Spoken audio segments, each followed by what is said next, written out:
after the third quarter.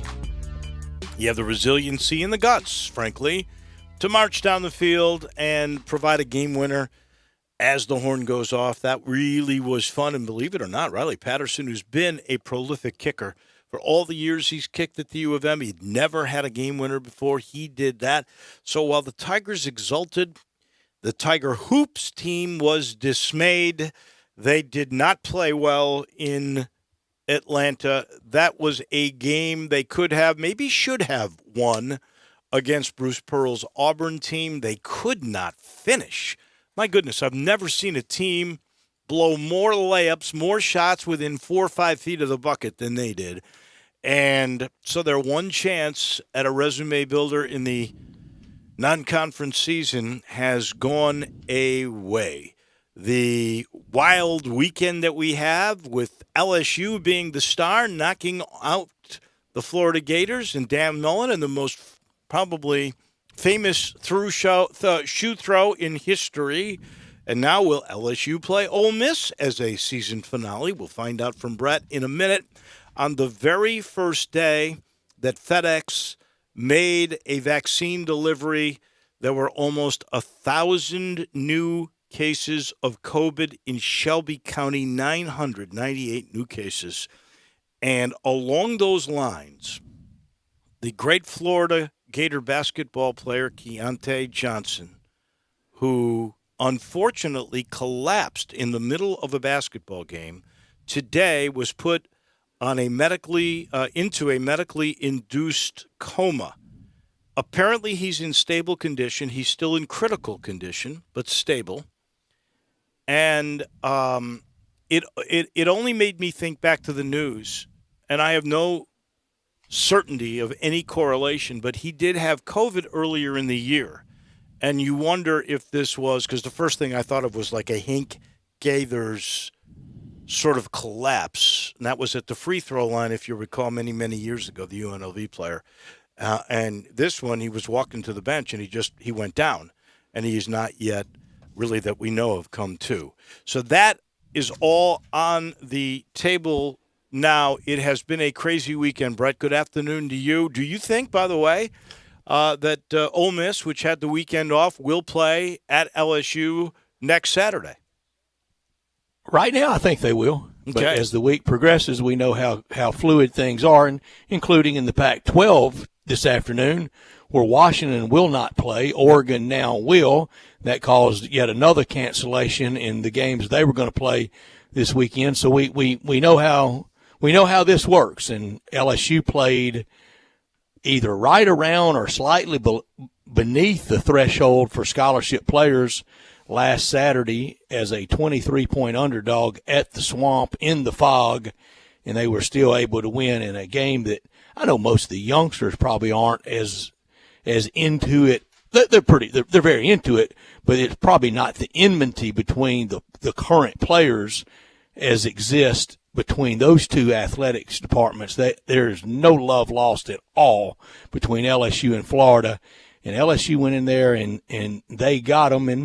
And also late Saturday night, Auburn was able to win at Starkville, and still they were out with their coach on Sunday afternoon. As I have said for years, I thought he was utterly average, and I think the Auburn brass agreed with me.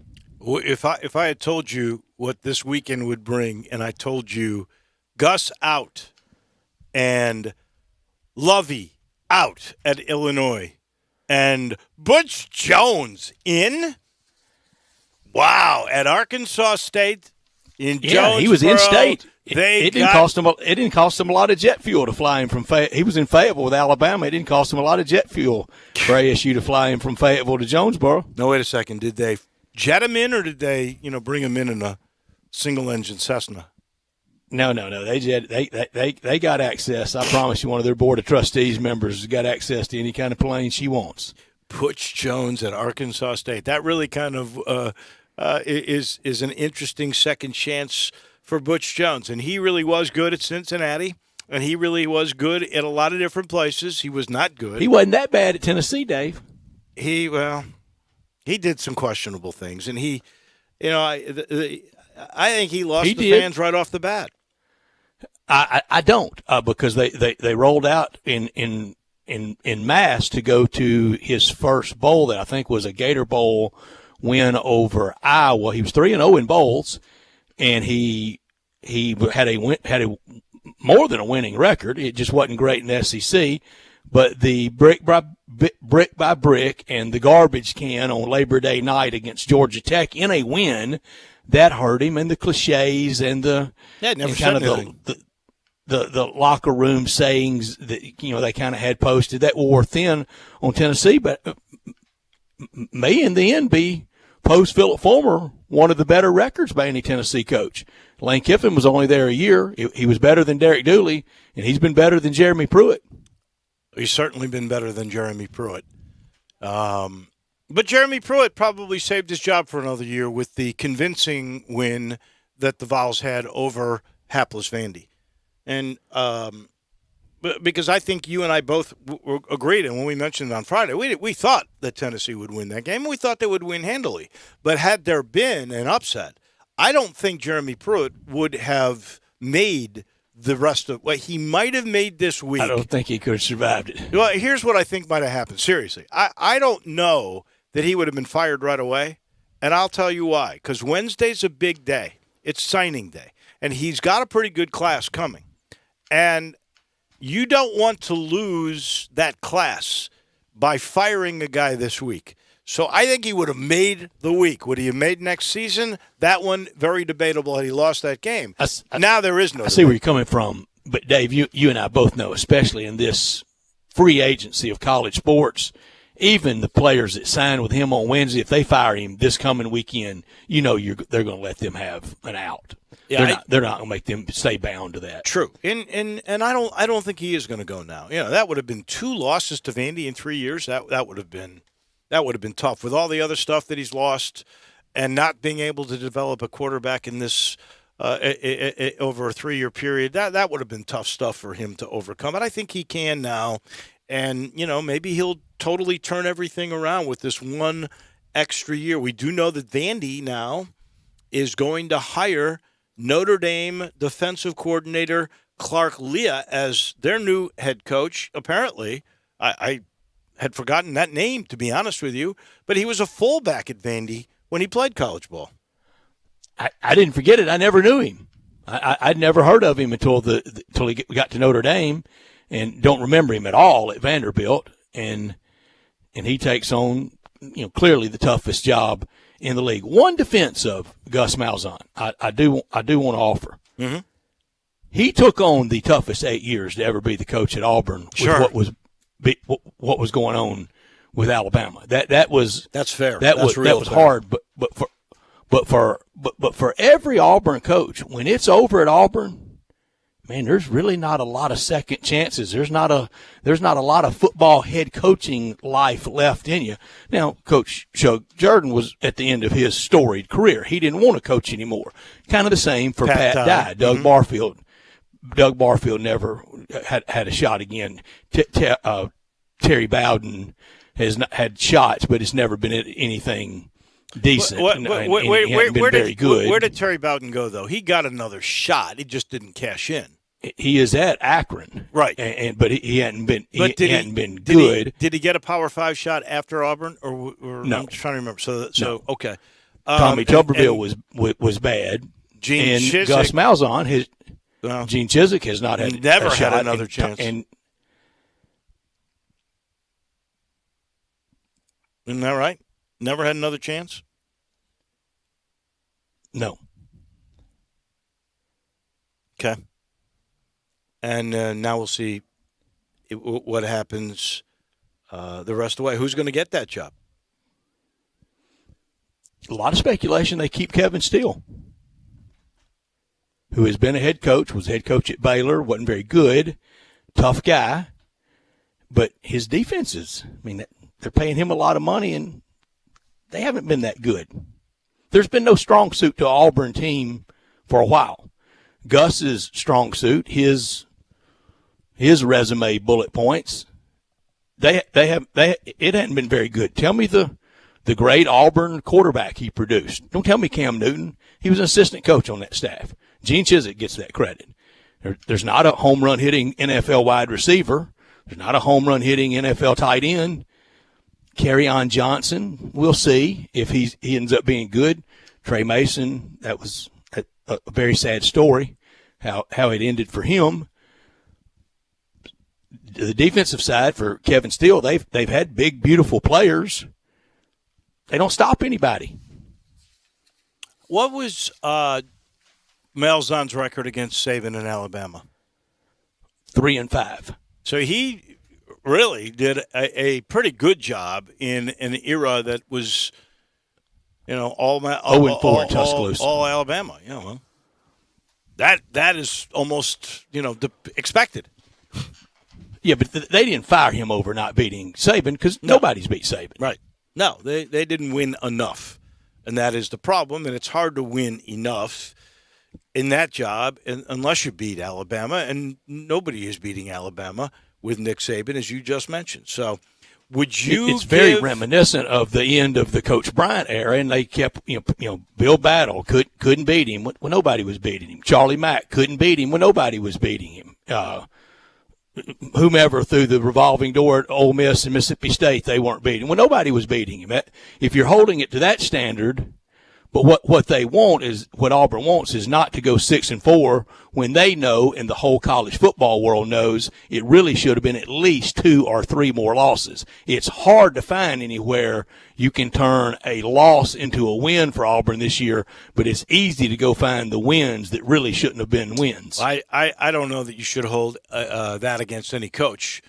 Should Memphis have beaten UCF? That's the grandest win of the year for Ryan Silverfield. Year one for a guy. Well, to me, that's an expectation that's pretty tough when you're taking away wins that you got as part of the rationale. If indeed that is the rationale that Auburn they know used. They know they've been in third gear and they want to be in fifth gear. Would you give Gus Malzahn He's another been chance? utterly average, as I have said. What I would give who? I said, would you give him another chance if you were an Not AD somewhere? Not a chance. Somewhere else? Yeah. I'd have to have an appetite for him. He doesn't play well with others. He is very, very tough to get along with. He is chewed through the assistant coaches. In the coaching fraternity, you have to wonder what people really think of him because look what he did. Look how the character assassination, what he did to Houston Nutt in Houston Nutt's dream job at Arkansas caused a chasm in the fan base that is yet to be repaired. And at Auburn, it was always somebody else's fault, defensive coordinator or offensive coordinator or running backs coach or the AD. He's been in a yow-yow with everybody. Well, he's out now. And so is Lovie But he's Smith. got his own island at $11 million in the next 30 days. They got to stroke a check for him. What a deal. Now, would you take that to walk away?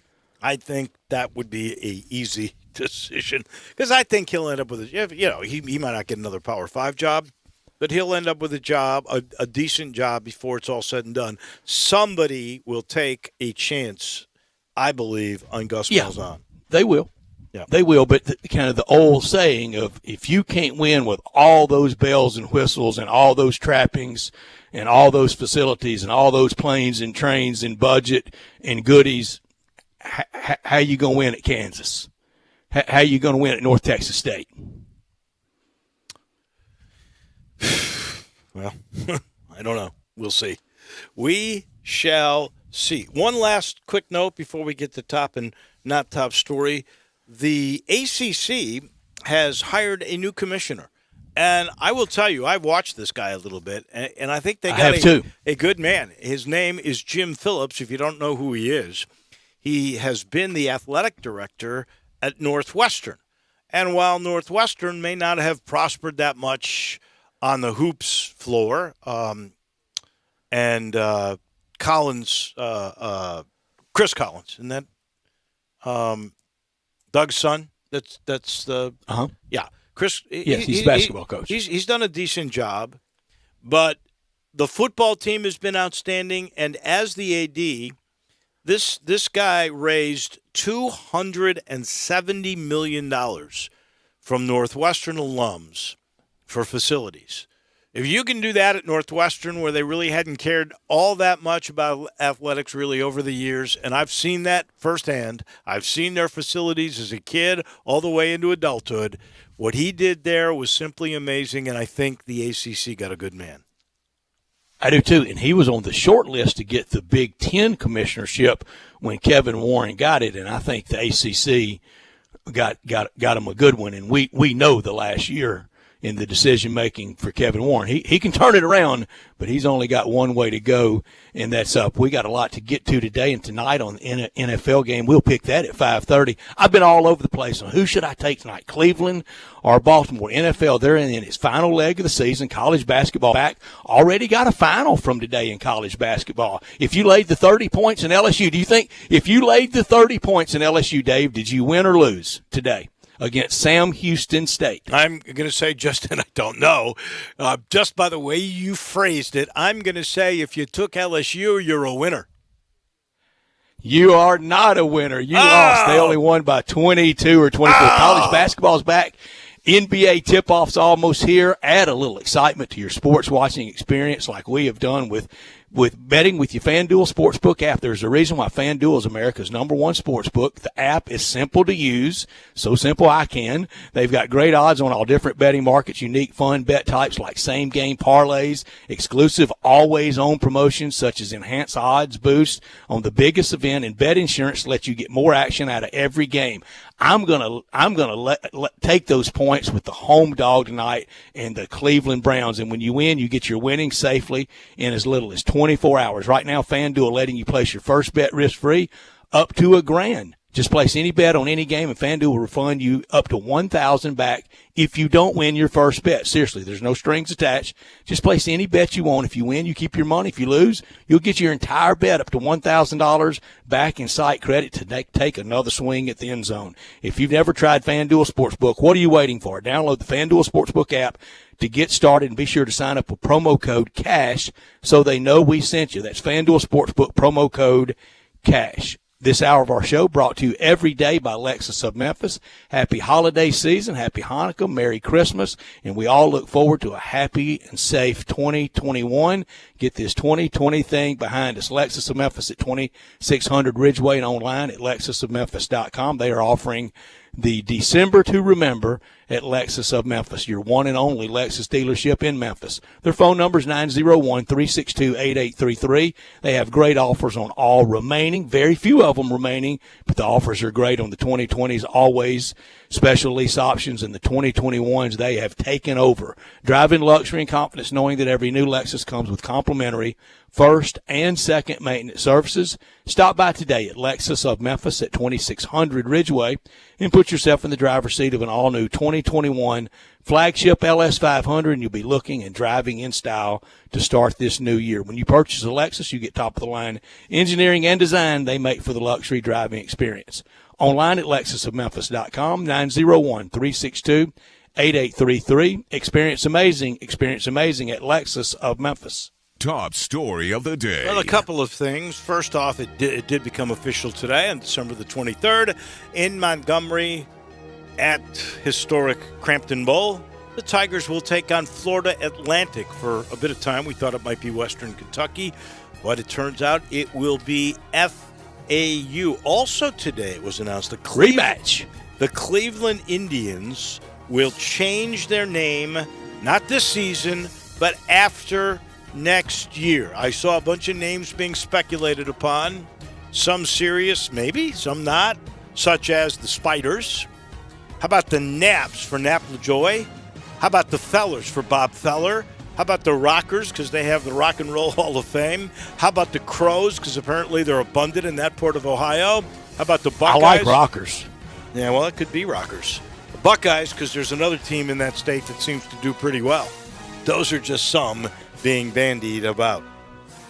You know, one thing they haven't called Cleveland in 72 years, don't you? Champions. Yeah. it's been a while since Lou Boudreau skippered them as player manager 48, to the right? 1948. Yeah. 1948 title with Gene Bearden, the lefty from Helena, Arkansas, winning 20 games for them that year. My top story, 7-3 in a wild, weird, odd, stupendous first year for Ryan Silverfield.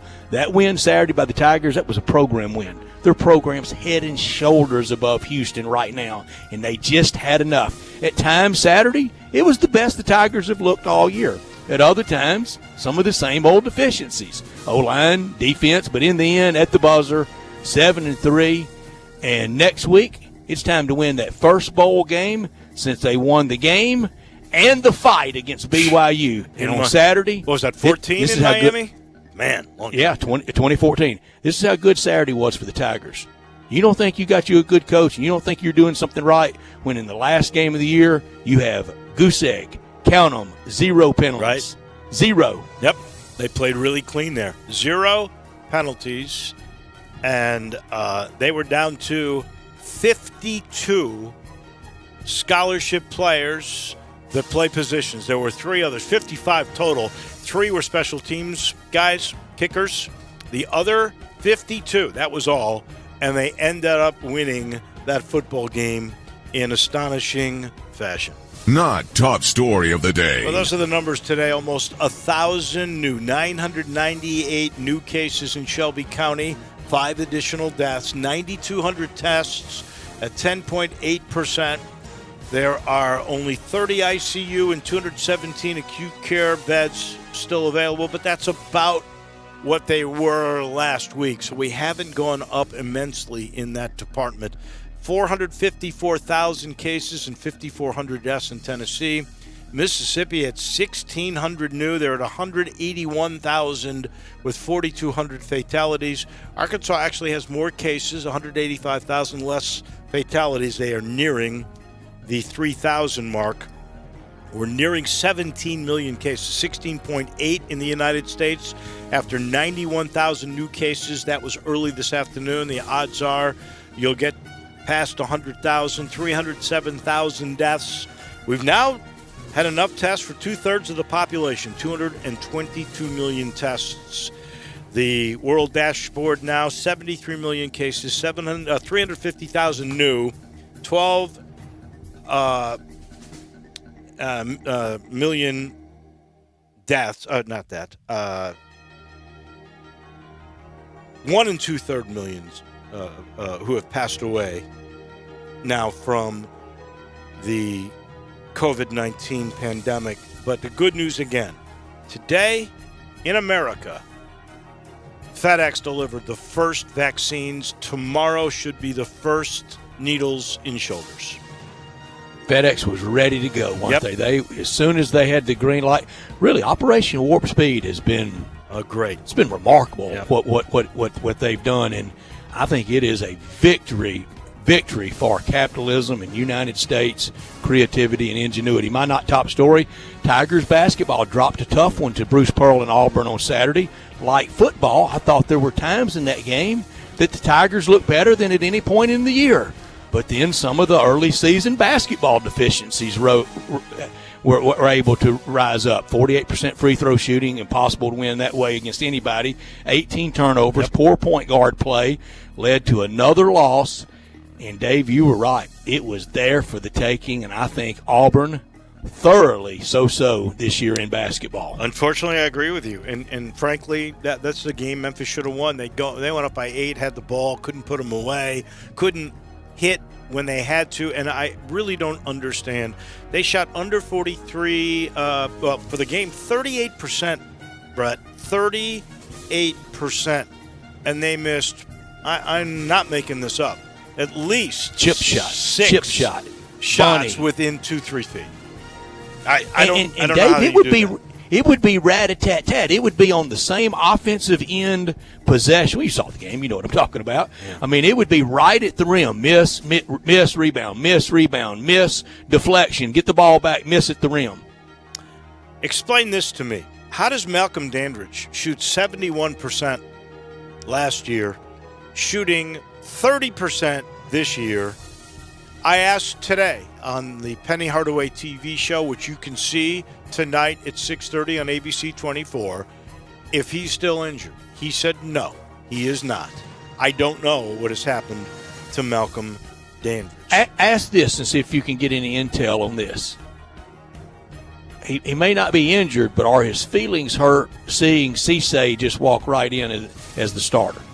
Your insight, as always, impeccable. He's not going to say that, but he did say something, and I don't know if he said this on the air, but something to the point where he's a little distracted too, and I think that's it.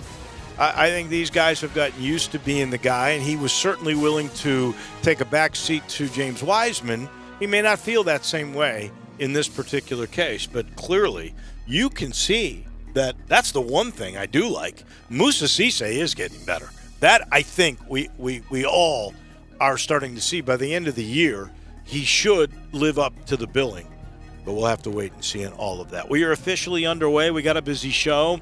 We got medals coming your way in a matter of moments. David Cobb will join us on college basketball at 4. We've got the review of the football weekend coming your way about 4:30. The weekend, who won it, and the reactions and overreactions, really, at 4:50. Blake Lovell from Blue Ribbon Magazine on college basketball at 5. Monday Night Football. We'll make our picks, and we'll give you the Mount Rushmores of Cleveland quarterbacks and Baltimore running backs. And then at 5:50, we will have Taco Bell Crunch Time. So we're busy, but we are now underway on Sports Time on Sports 56. Sports 56 mornings with Peter Edmiston and Anthony Zane. Weekday mornings from 7 till 10 on Sports 56, 98.5, and 96.1. Try Vicks VapoCool Drops in Honey Lemon Chill for a fast-acting relief of Honey Lemon. Not to mention a soothing chill. So remember, Vicks VapoCool Drops are Honey Lemon and Honey Lemon. Honey Lemon. Yeah, Honey Lemon Chill. Get fast-acting relief with Vicks VapoCool Drops in Honey Lemon Chill. Use as directed.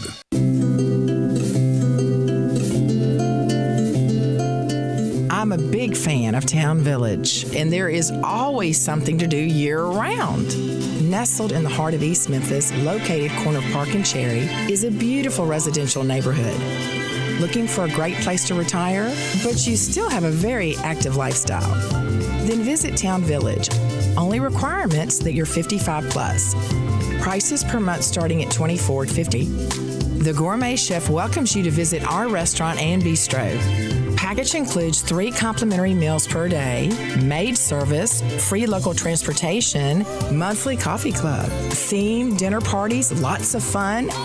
Visit us and call Daniel or Bo at Town Village Audubon Park at 901-374-7342. There's no place like home. Town Village Audubon Park.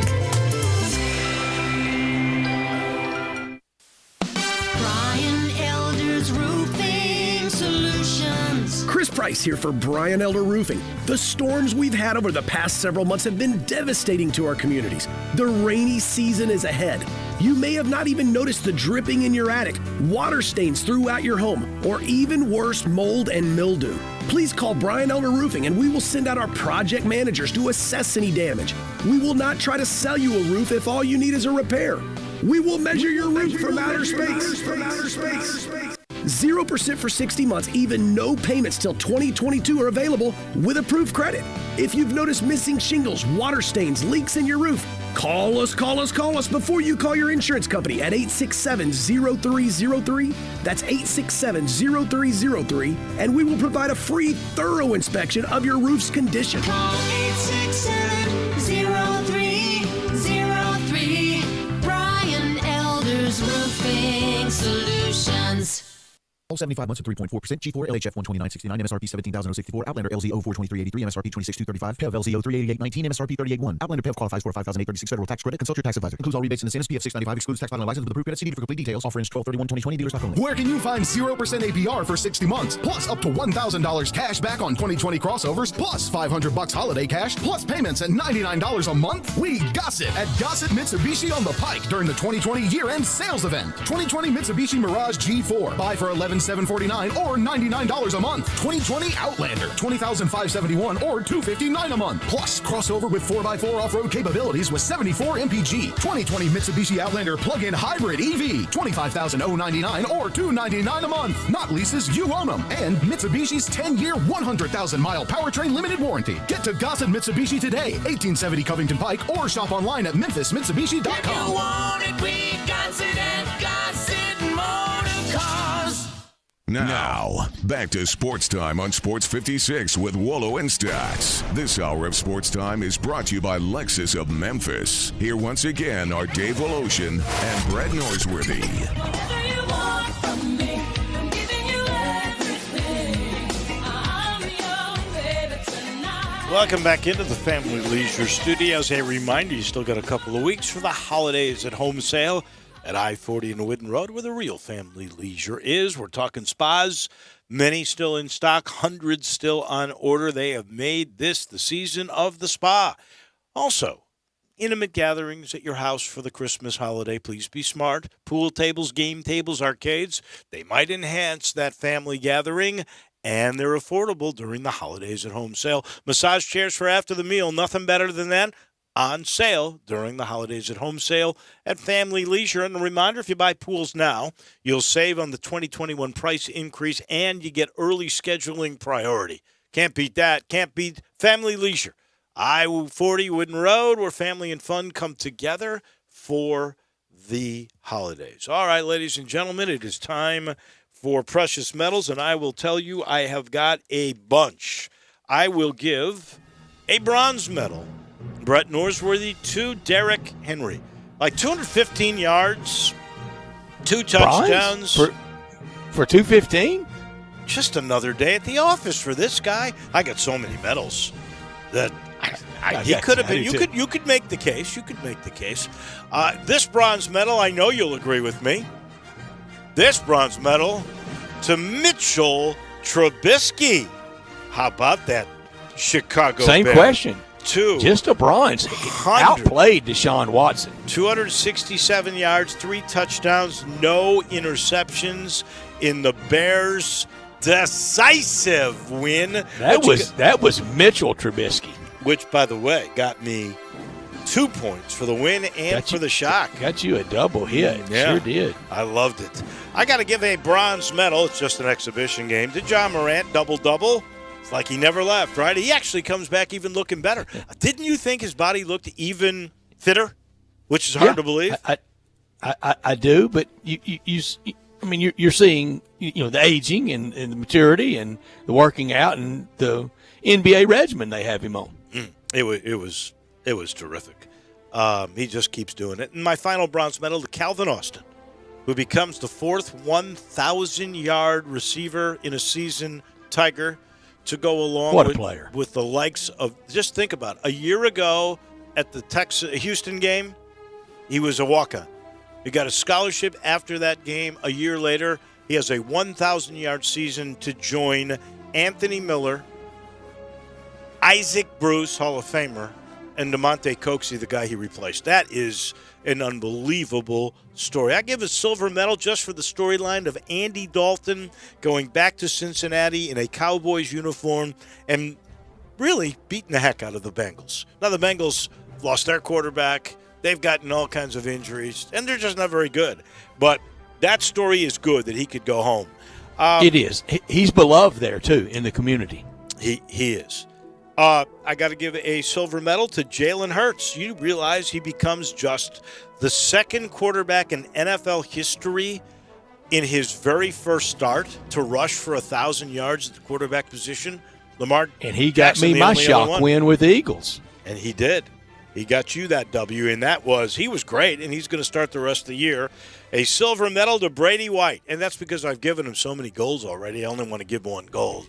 But Brady now owns the most touchdowns, the most passing yards, and the most wins for a quarterback at 27, which averages to 9 wins a year. That last one really matters too, Dave, and he came in with a lot of pressure on him. Yeah. And he answered it. And now what it's going to do, man, whoever runs out there at quarterback opening day next year against Nicholls State, you've got the weight of Brady on you, Riley on you, and Paxton on you. Well, that's where I was going. You and I mind meld so much. I was going to say, is Memphis QBU? Look at the last 3 quarterbacks.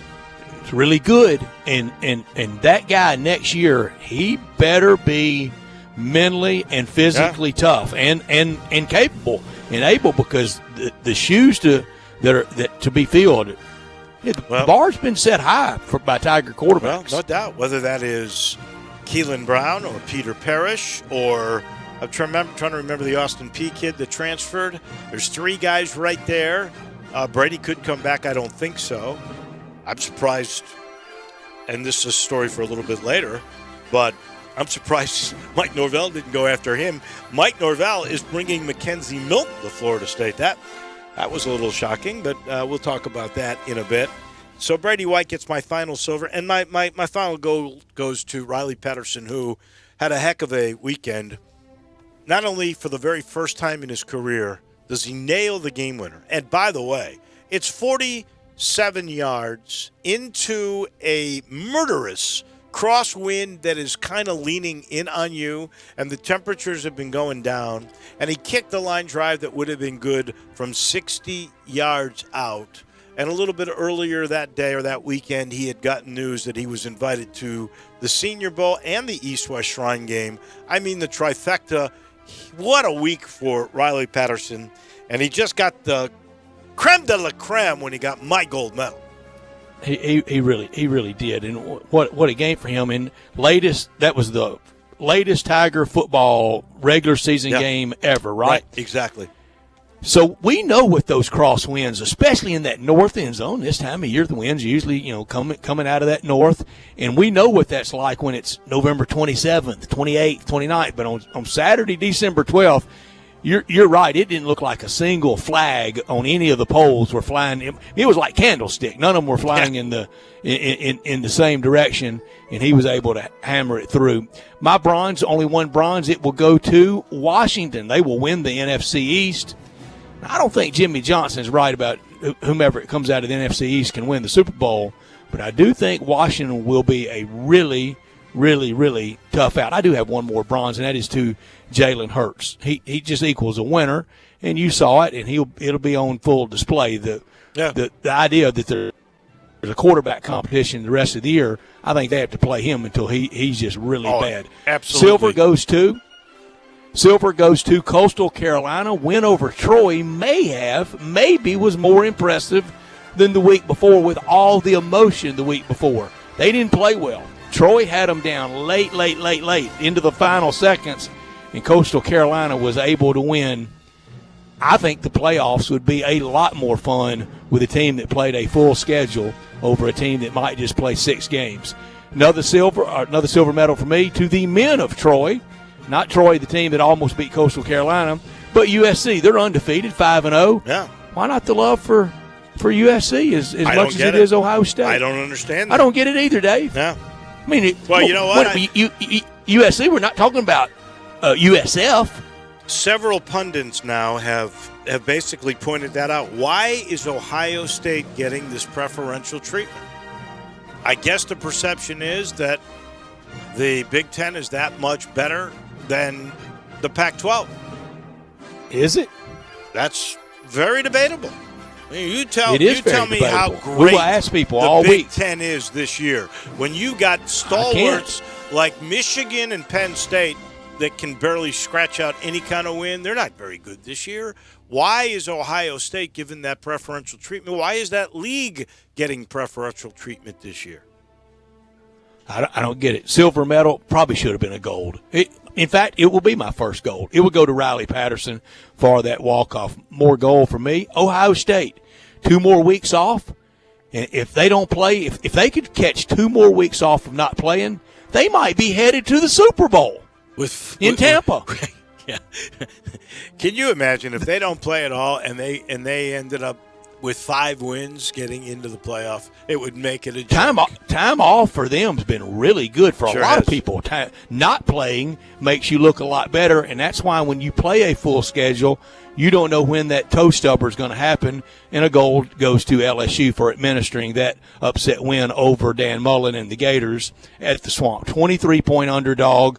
Inserted a new quarterback into the lineup, a quarterback his dad very familiar to us at FSU back in the Metro in basketball and in FSU's independent days in football. And in the Fog, they beat Big Mouth Dan Mullen and even bigger mouth Scott Strickland. And when they showed that skybox view of Scott Strickland, Jeremy Foley, Steve Spurrier, and who else was in there, I thought, boy, right there, the caption should just be cult of personality with all that people and all those egos in one skybox. My final goal goes to Alabama. 10-0, and Coach Nick Saban should be Coach of the Year, not only in the SEC but across college football. In the SEC, they beat Arkansas for the 14th straight year. He's never lost to Arkansas. They have 3 legitimate Heisman Trophy candidates, and that's with Jalen Waddle out, and also in that gold medal, to Eli Gold, who had to break his streak of calling the Alabama games. He had to stay back at home with the virus. He is positive for it, and with his age and maybe some other issues, got to be safe, not sorry with Eli Gold. He didn't even want to go and do it maybe from a studio. Instead, our buddy Chris Stewart did the game, who has battled back from a bunch of health-related stuff. So good stories all the way around for Alabama and their 52-3 pasting of Arkansas. Still hurts when you say Eli Gold with his age, because I know he's my age. Hard to believe. Well, anybody over 50 is a little more susceptible to the virus than anybody else. That's being very kind. That's for anybody. I would. Is Eli? I think Eli's 67 or 68, isn't he? I believe he is my age. He got there in 88 when he was 32 or 33. So, yeah, so 65, 32 plus 33. Yeah. He's close enough. Yeah. He is second in seniority in voices of the SEC. Mick Huber 1, Eli Gold 2, David Kellum 3. Wow. David Kellum is 3. That's great. And David Kellum's going to be around a while. He may have the opportunity to outlast everybody. Since you mentioned that Florida LSU game, I got to give a rush to Marco Wilson, the LSU defensive back, who for whatever reason decided after he knocked the shoe off of the tight end from LSU, he decided he was going to pick it up. He'd made a great play. He had stopped him cold dead. Great play. And Florida was going to come get the ball and back then he cost his team. and a chance to win the game, and he threw the shoe 20 yards, and it ended up costing his team a chance to make the playoffs. I have no idea what Marco Wilson is feeling or what Dan Mullen feels about it. I think Dan Mullen tried to back the kid up, saying he didn't think it was worthy of an unsportsmanlike penalty. I don't know what would be more worthy of it. Unsportsmanlike is acts like that. And that's exactly Dave. what you get. I didn't even know Mullen tried to defend. Of course he did. He said he didn't think it was worthy of an unsportsmanlike conduct. I don't know what else would be. Well, what do you think? It was 5 yards, a false start? I have no clue. But it cost his team, and Marco Wilson will be remembered. I hate to say it. He'll be remembered for that for a long time. Final rust. Can you believe Kentucky basketball has started the year 1-4? We can talk all about other teams, and you know John's going to get his ball club back, and there's not going to be any doubting that John is a great coach. If they do, that's just foolishness. But here is the reality. The Wildcats start off the year 1-4. They do, and they're like the Tigers Saturday. There were stretches of that game. I thought that was the best Kentucky had really played all year. We'll talk with Blake Lovell about that and a lot more from college basketball. My rust goes to Tigers basketball. Now, any conference loss will be a killer for this reason. When it's first someone good, that's another lost opportunity. If it's first someone bad, well, it's against someone bad. Well, now in conference, they cannot have a bunch of losses. Out of 20 games, 14-6, I don't think would get them much. 15-5, maybe. But you lose against a good team, you lose that chance for that multiplier effect. Yeah, no, you can't lose to a bad team. That is now established. I agree with you. And when you lose to a good one, you don't get anything out of it because we know losses don't really matter. And finally, we've talked about it. Russ goes to Gus Malzahn, utterly average in his career at Auburn, 0-16 against Bama, Georgia, and LSU away from Jordan-Hare. But as I said, in fairness to him, 8 years at Auburn were in the teeth of the biggest dynasty the sport has ever seen, and that's only 160 miles northwest of him. Well, what's the average length of a coach staying at a place too? I mean, that was a long time, and he's getting paid $11 million to leave. Not a bad deal. Not a bad deal. And those are all of our medals. We take a quick timeout. When we return, we'll talk a little bit more about the college basketball game between the Tigers and the Tigers of Auburn. That is next. Greg Gaston and Eli Savoy get you through lunch daily from 10 to 1. Well, lunch is served. Only on Sports 56, 98.5 FM, and 96.1 FM. Santa needs a new set of wheels, and he's going to Sunrise Chevy Buick GMC. Sunrise has hundreds of new and used cars and trucks.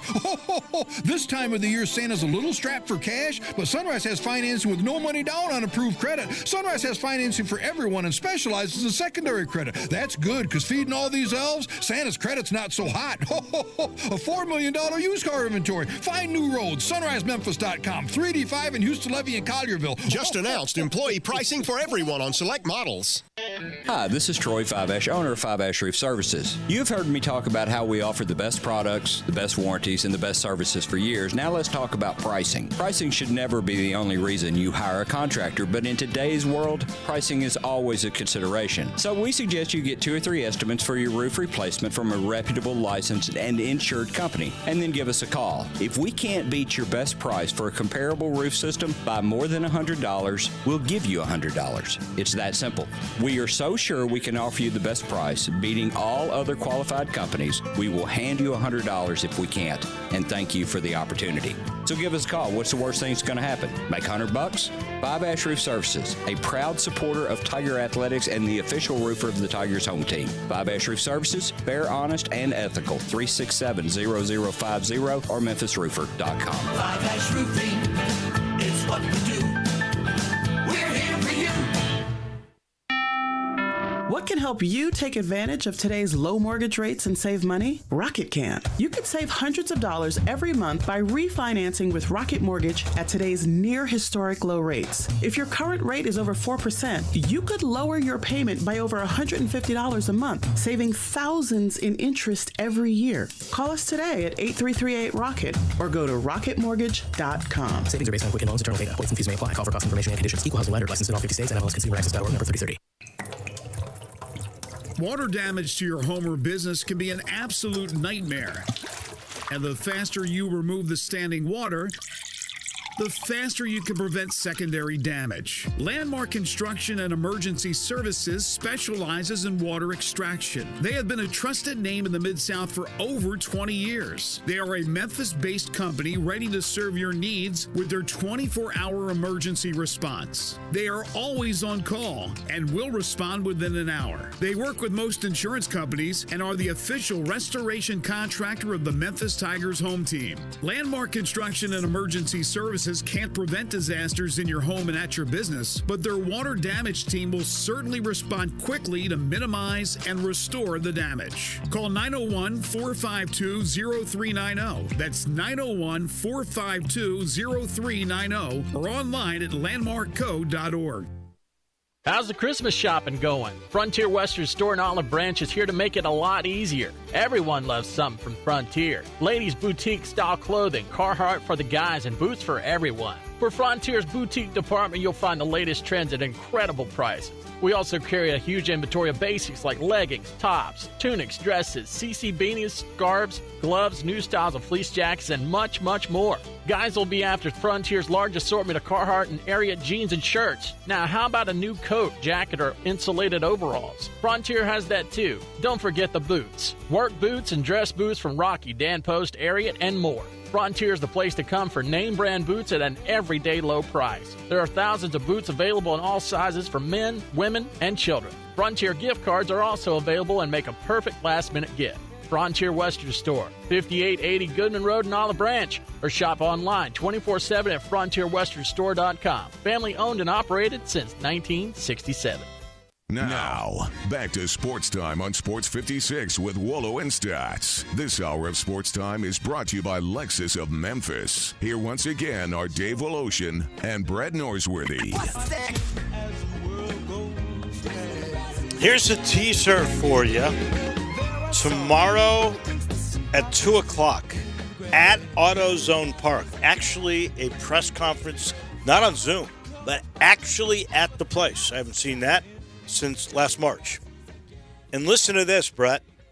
Memphis Redbirds principal owner Peter Freund and president owner Craig Unger to introduce a new prominent investor in the Redbirds. I know who it is. You want me to divulge? Sure. Should I? Yeah, absolutely. Person that's wanted to be involved with the Cardinals all his life, who grew up admiring them so much, and now just such an international man of leisure. Welcome our new owner, David William Woloshin. Get out of here. First of all, that would It's be you stepping up, aren't you? You're cutting that big check, aren't you? You actually had me believing you were divulging something here. Yeah, it was very you well done. You've wanted to be a Cardinal all your life, haven't No, you? I think if it was the north side of Chicago, you might have me, but my goodness. So you don't know. Good for the Redbirds and great for the person stepping up. You always need that. You always need more. My biggest question tomorrow for the Redbirds: are we playing in 2021? I'm not as concerned with who's owning it. I'm not as concerned with 28 and 29 and 30 as I am April of 2021. Well, I have a feeling that's going to come up tomorrow. Somebody is going to ask Craig or Peter or whoever this new person is. Do you have any idea who it is? I don't. Okay. You absolutely got me hook, line, and sinker on that. I am astonished I at thought myself you were stepping up for believing that.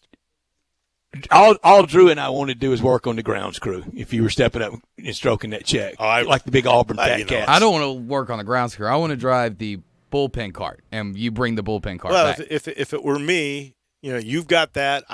Brett, I would put you in charge of the grounds crew because you've got. He looks like he's in charge of everything. His family was into agriculture. I'm meticulous. It's in his blood. Look at my yard. Yeah, my yard's perfect. Absolutely.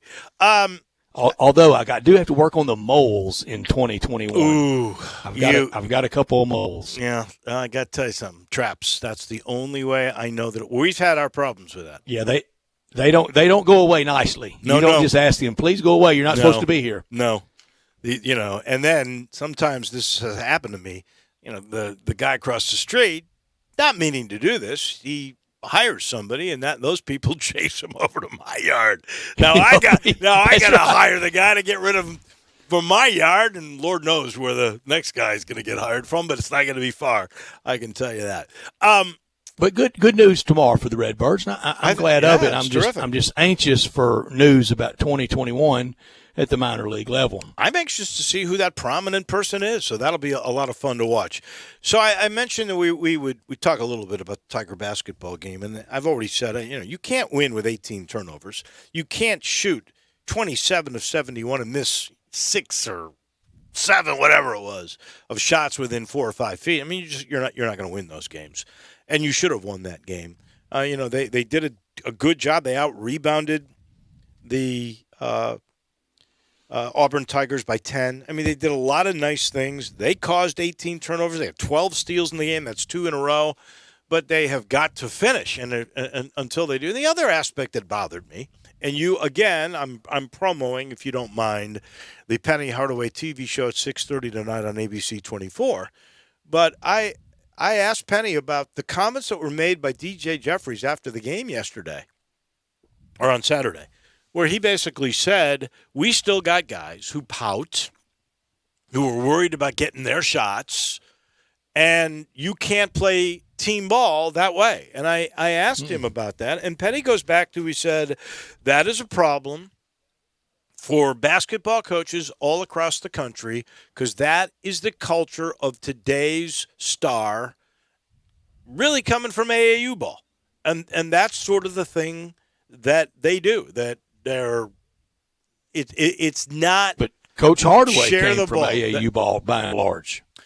Well, you know what? I think we knew him more in those days as a guy that came from Treadwell High School and Garner. I mean, as a coach, as a coach, so he ought to be a person that has one of the best handles on the egos and the difficulty of playing time these days for these youngsters. I just think Coach, as a coach, he's got a nip in the butt, and here's what he says he's done. He has taken people aside, and he talks to them about when it happens, and then the very next day at film session, they put that stuff right on video, right in front of your face, and call you out. And I don't know what else you can do. Good for them. I really That's what don't. you have to do. But I saw one guy doing it that I thought was legitimately doing it. Get me the darn ball. I'm open. And that's Musa Cisse just begging for the point guards to get him the ball on the low block. I'm not as mad at him for some of the finger pointing as I am some of the jump shooters finger pointing. Well, you're always going to have people that are doubting. And when you've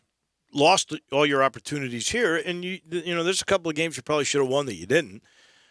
I hear what people are saying, but I'm while I'm saying Penny is the one that he's got to grab the team and say, hey, this is the way we're doing it, or you're going to get your butt on the bench. While that's pretty evident to me, I do want to point this out. Memphis still is amongst the nation's leaders in field goal percentage defense. They're really, and that has been a trademark of his teams. The other thing where I can tell you that I think he's really good at coaching, look at his inbound plays. The dude comes up with inbound plays. At the end of the game at Auburn, he designs a play on the inbound where they could have gone to Musa Cisse or DJ Jeffries. They took advantage of their height down low, and the way they played that, either one of them would have been open. And they got it to Jeffries, who got, got an easy That's bucket. a great catch. He designed really good inbound plays. All of them, even on the side, but his inbound under, really good stuff. And that's hard because it's very compact and very crowded and hard to get the entry pass into that. We got a lot to talk with Blake Lovell about. We'll get David Cobb's take on it, too, from his basketball perch. Dave, I've watched every team in the SEC in basketball at least once, most twice. Not everybody twice, but most twice. But everybody at least once, and some 3 and 4 times. Auburn's, in my opinion, I'll ask Blake. We'll ask Blake. I think they're either 12th or 13th in the SEC. They're down the rung. I tend to agree with that. I'll let you know this portion of the show is brought to you by the Eflin Insurance Team. I want you to think Eflin Insurance, a group of productive guys and gals that are a team. And this group does it differently. They sit you down, they find out about you, and then they find the perfect ways to fit your needs and your budget, whether that is for home auto, home insurance. They got programs. They find the right one for you. Now, when you talk about life insurance, they got about 15 companies. You never wonder if you got the right fit. You get the perfect fit. And then there's commercial. Yeah, they do both, personal and commercial business. They have virtually unlimited access to programs that would protect the small to mid-sized businesses that they specialize in. If you're ready, call Grant, Andrew, or Heath at 901-386-4777. That's GUR, by the way, for Tigers. 901-386-4777. They give you a quote today. Those are the proud folks that help you out at the Eflin Insurance Group. That's an hour in the books. Back with David Cobb in just 1 minute. Get in the zone, AutoZone. Welcome to AutoZone. What are you working on today? Taking on that next oil change yourself is a great idea. We can help you get started. Right now, you can get 5 quarts of Castrol Edge full synthetic motor oil and an STP extended life oil filter for just $31.99. You can even get it all fast your way with our next day delivery or free same day store pickup. Getting the job done just got easier. Restrictions and details at AutoZone.com. Get in the zone, AutoZone. Spend the holidays at home this year with a little help from Family Leisure. Family Leisure has so many spas in stock and hundreds more on order. Now's your time to really save big. Huge savings on pool tables, game tables, arcades, massage chairs, and a whole lot more. Buy a pool now and save the 2021 price increase. Plus, you'll get early installation scheduling. The Holidays at Home sale happening now at Family Leisure, Whidden Road at I-40, where family and fun come together for the holidays. I hate Tom's Tulip Shop. It just smells so flowery. Like we get it, you're a flower shop. You don't need to remind us. No matter how hard you work for your small business, online reviewers will find something to complain about. I needed a fake plant. They don't sell fake plants. Thanks for nothing, Tom.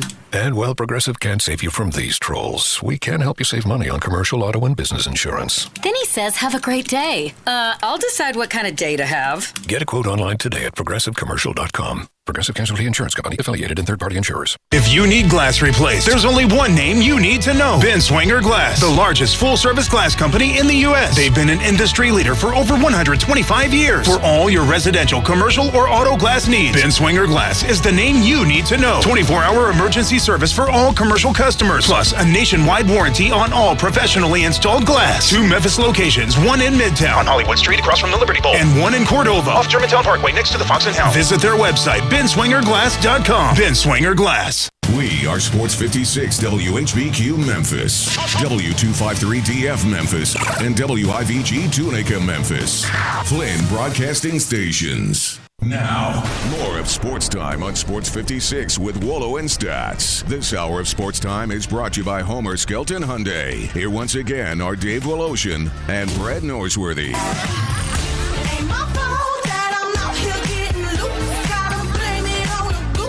Welcome in hour number 2 on a Monday after a very, very busy weekend. Tiger football with a really joyous win. 7 W's on the year. In a year, they were down to basically 52 scholarship players for the position players, and Ryan Silverfield did just, I think, a terrific knockout kind of a job.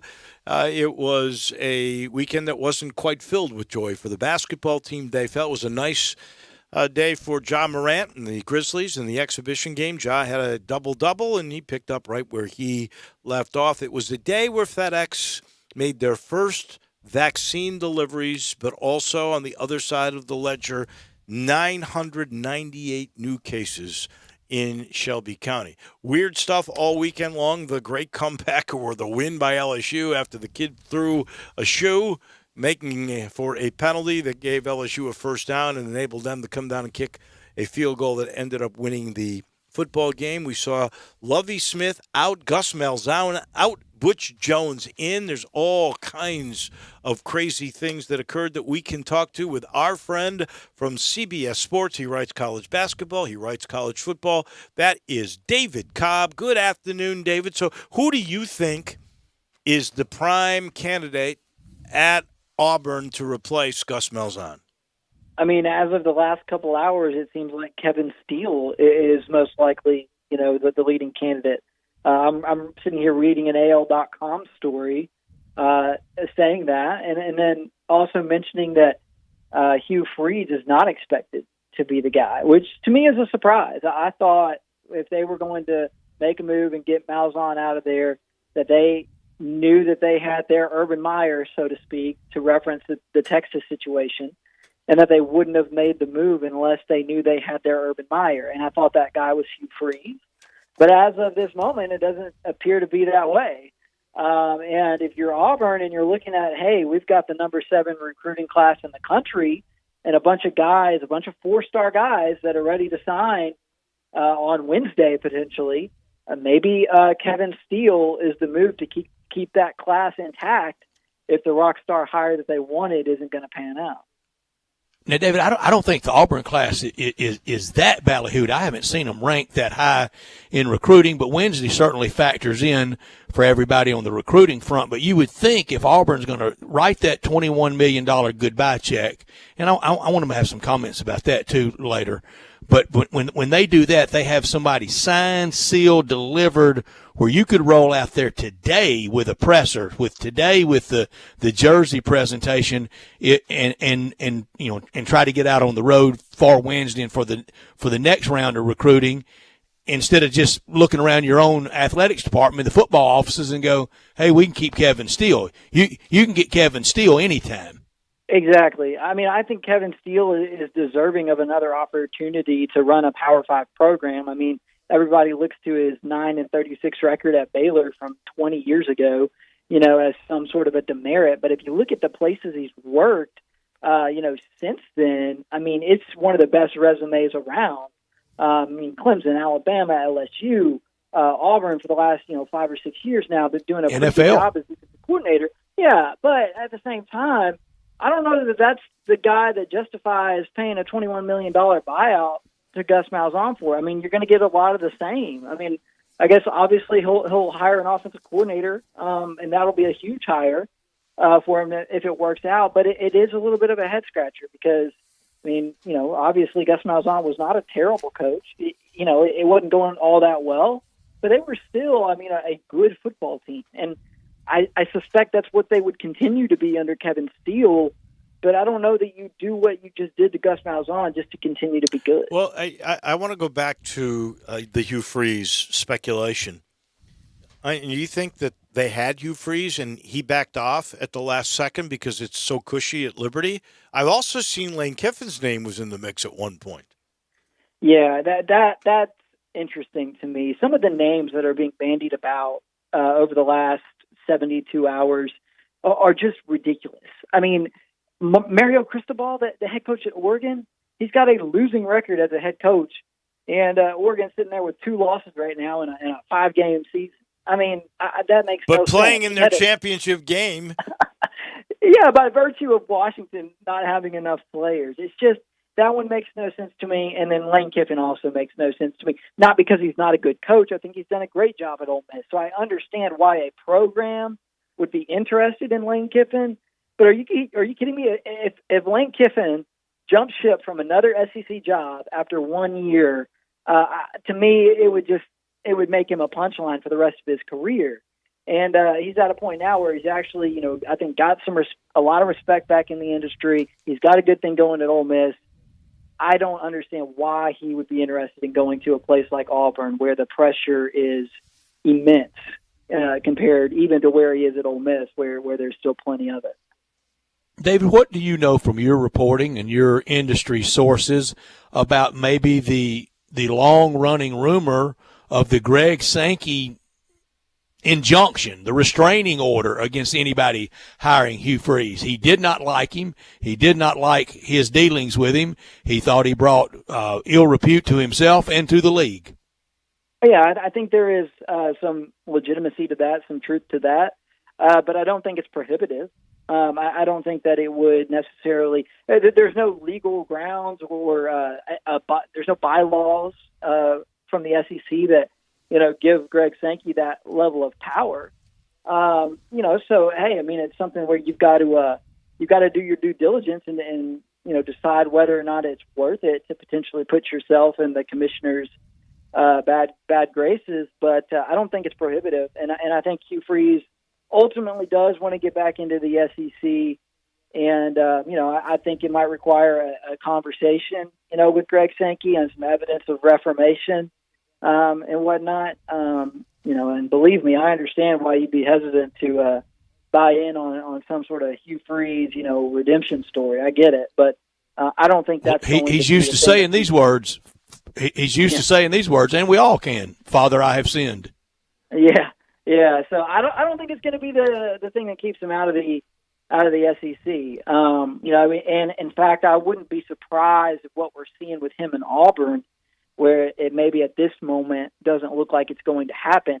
I would say that's probably more likely a matter of choice on Hugh Freeze's part rather than the iron fist of Greg Sankey imposing its will. Could it be that he's comfortable, Hugh Freeze is, at Liberty, where he will have all the time in the world to build that program up. By the way, it's a beautiful campus in a beautiful place to live, and there is literally zero pressure at this point for him to win. He's already considered a hero. I mean, and he just got a huge, what was it, a 7-year contract extension? He's making probably more money than anybody at that level of that kind of football. What is it, a couple of $1 million a year? Could it be that he's just going, you know what, maybe this is the place I was supposed to be?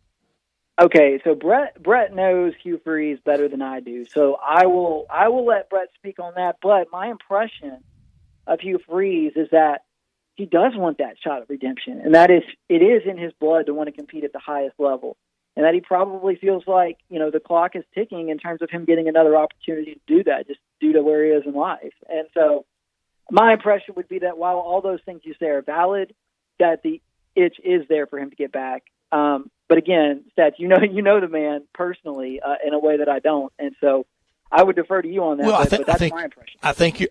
I think you're right in your analysis. I think Dave is right in his. It's both. They both were kind of contrary to the other, but they're both accurate. And it's how very complicated it is with Hugh Freeze. We know the story here out there on the practice fields in high school. You know, coaching the girls basketball team, driving the bus, dreaming someday of getting his shot. Well, he got it, and he proved on game day he was worthy of it. He proved he could do it in the toughest league in college football. Back-to-back wins, and one of them at Bryant-Denny Stadium in the belly of the beast. He proved he could do it at that level, and then we know the unraveling. Dave, to your side, David Cobb's side is the competitor in him, and he is the super competitor. If it's throwing darts, if it's playing ping pong, if it's playing golf, if you win on the first 18, you're going to play extra holes. You're going to play till dark, till he can finally get back ahead of you. He's going to keep grinding at you. He is the ultimate competitor. But to Dave's side, who's to say after, kind of going around the world and then realizing, I've really had the Walter Mitty experience of coaching. I'm happy. The pressure's not red hot like it was in the SEC. I'm comfortable. And I think part of it too, Wolo, you mentioned the contract extension that he got. I think in a way, him leaving for an SEC job after getting that extension, he wouldn't feel as bad about leaving Liberty, because essentially, from Liberty's side, that extension gives them some buyout recoup. So if he goes and takes another job, they're not losing Hugh Freeze for nothing. They're going to be paid a hefty buyout sum, for him leaving. And so I think that would maybe perhaps mitigate some of the guilt he might feel about, leaving that school, in this situation. Have you seen the endowment of Liberty? I don't think finances on Liberty's side is a part of this at all. Well, apparently they're not a concern anywhere. Money's no problem. Money. I don't think money is the issue here. And Liberty, they can send that collection plate back again around for a love offering, and they'll be in good shape at Liberty with Falwell's connection. They'll be fine. I really, and I'm just asking. I don't know the answer to this. I agree with you. You're never sure with you. He might say something and be totally misleading you on purpose because he's trying to figure out whatever he really wants to do.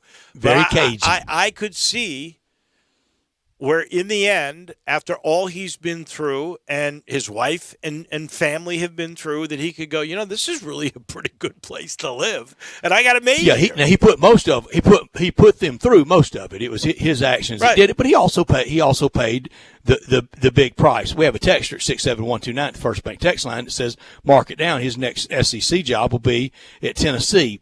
From all I have learned about him and his upbringing, even though it was in Senatobia, right outside Senatobia at Independence, that his team, that his SEC team that he grew up adoring was Tennessee. And I've told the story about when the Ole Miss Sports Information Office the ESPN or one of the networks reached out and wanted like childhood pictures of him, in his Ole Miss gear, and they couldn't find any, but they found plenty of him, as a Tennessee fan growing up through the years. And he really tried to parlay some of his players being recruited at Briarcrest into a position at Tennessee and was unable to, but eventually, as we all very well know, he landed at Ole Miss. So David Cobb, it is always very complicated with CHF, Coach Hugh Freeze. You mentioned something there that I think is important to note because of the players he had recruited while he was at Briarcrest, and because of the era in which he was coming up as a young coach. He probably has a very high level of respect for Philip Fulmer, and Philip Fulmer has a personal relationship with Hugh Freeze, independent of him now being the athletic director at Tennessee. And so I think that's an important aspect to note here, because Philip Fulmer was recruiting the players that Hugh Freeze was coaching. You think Tennessee comes open, David? I think it would have been more likely to come open after this Vanderbilt game this past week. It's sort of weird now, and I want to go back and correct something I mentioned earlier. I mentioned Auburn having the number 7 recruiting class. That was last year. I was looking at 2020 there, and so I think that makes the Steele thing even a little bit more confusing, because if you were trying to protect a vaunted recruiting class, I think you can sort of justify the internal hire a little bit more. This class that Auburn has right now at this moment is nothing impressive. And so I want to pure clarify slop. that. And that's part of the speculation that Pruitt could keep his job, is because he does have a good class coming. But they're falling off. I mean, they've lost. There were several top 150 guys in that class, and they're starting to fall off. They've lost a couple of them in recent weeks. Just recently, a tight end out of Savannah, Tennessee, flipped, I believe, to Ole Miss. They did. Yeah, and so that one's a stinger. And, so if they were going to make a move, though, if Fulmer was going to make a move, I would think he would have done it prior to this week, because the signing period begins Wednesday. And, over the last several years, as this thing has sort of evolved into the, where the early signing day is now the primary signing day, you're talking about 80% of guys signing now. And so if you keep Pruitt, through the Texas A&M game and then make a move, it just becomes a convoluted mess in terms of letting guys out of their letters of intent and then trying to cobble together, a new class or salvage what's left of that class with a new coach. So logistically, I don't know how that works, but here's the deal. Texas A&M on Saturday is going to come out with something to prove against Tennessee, assuming that game, still gets played. And, it could be really ugly if Tennessee loses that game 59-0. What, as long as we're talking about Tennessee and coaches, what's your take about Butch Jones landing in Jonesboro? I think it's a good spot for him. I think he'll be successful. I don't necessarily buy the idea that this is the beginning of Butch Jones's grand redemption tour. I still think there will be some issues there that keep him from getting that next big Power 5 job, because his issues were more on-field centered in addition to some off-field stuff, whereas with Hugh it was not a matter of his success on the field. So I think it's a good spot for Butch. I think it's a place where now be warned, the Arkansas State over the last 10 years has done a pretty good job of dominating the Sun Belt. Now it's a league that has Coastal Carolina on the rise, App State, Louisiana, Lafayette. So and those three schools all have hot name coaches who could potentially be on the move. But as of right now, Arkansas State's more of a middle of the pack job in the Sun Belt than it has been in a long time. So it's not going to be easy for Butch, but especially with hiring, it sounds like Major Applewhite as his offensive coordinator. I think that's a really good hire, and I think he'll do a good job there. David, rank these things that you're most concerned about from the college basketball world in any way you want to rank them. I'm going to throw you out Kentucky, Duke, the state of college basketball itself, or the Tigers. Wow, quite the collection. I would say the state of college basketball. Not so much that I don't think that the season can continue in some somewhat coherent fashion. What we're seeing, though, is all this bickering back and forth now with Coach K, talking about how terrible it is that we're playing right now, and then Nate Oates calling him out. I don't see that stuff stopping. And, I think and Nate Oates apologized for nothing. Yeah, that's so the state of college basketball is an issue to me because of just the bickering between the coaches. It's worse than football. I mean, we hadn't quite had the Dabo Swinney calling out Florida State moment yet in college basketball, but there's been a lot of smaller wars that are, I think, starting to nag at the season a little bit. After that, I'm more concerned about Kentucky than any of the other two, than I am about Duke or Memphis. I know, obviously, none of the three have started out very well, but for Kentucky to fall behind 20-something points to Notre Dame on Saturday at home, that's astounding, and that's not good. And so, you know what? I think I said on here last week that they might, get to 10-8 or 11-7. In the league. I'm not so sure now. It might be they might be scrapping to be 500 in SEC play. So Kentucky out of those three is by far the team that I'm most concerned about. Well, based on what we saw, that they do not look like a team that is going to win the SEC. In fact, Tennessee was picked second by a lot of the experts. They look to be clearly the better team than Kentucky, and I'm going to throw Arkansas in there as a team that I think is much better than Kentucky, too. Well, and how about Missouri? They beat Illinois the other night. Conzo Martin got it going there. That's good to see. I pegged them. I'm going to brag for a second. I pegged Missouri as like a long shot, team to maybe make a run. They have like 300-1 odds to win the NCAA tournament. At least they did before the season. I bet they're less than 100-1 now after beating Illinois. But the SEC's wide open. Should be a pretty fun year for SEC basketball. Tennessee hadn't even played well yet, but they've beaten two quality opponents, so I think they're going to be in good shape. By the way, this just coming from Brett McMurphy, who has really done a heck of a job of breaking a lot of stories here lately.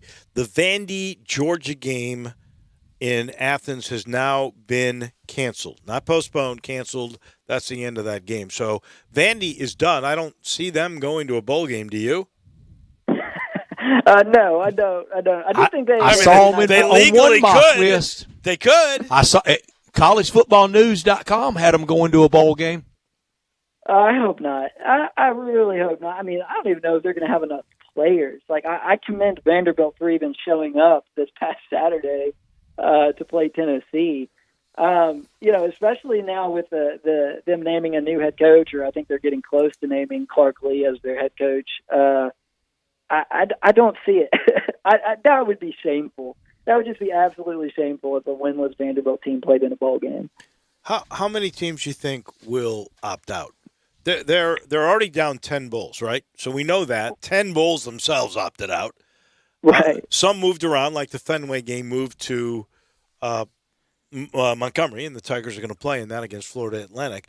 But I really am curious. I think Memphis had the advantage, and I mean this, an advantage of playing prior to Christmas. Because, frankly, I'm not convinced that had the game been after Christmas that Memphis would have played in a bowl game, because all those players wanted to go home for Christmas. And if you go home for Christmas, you come back, you got to quarantine for 10 days. Can't practice. You're not going to play in a bowl game.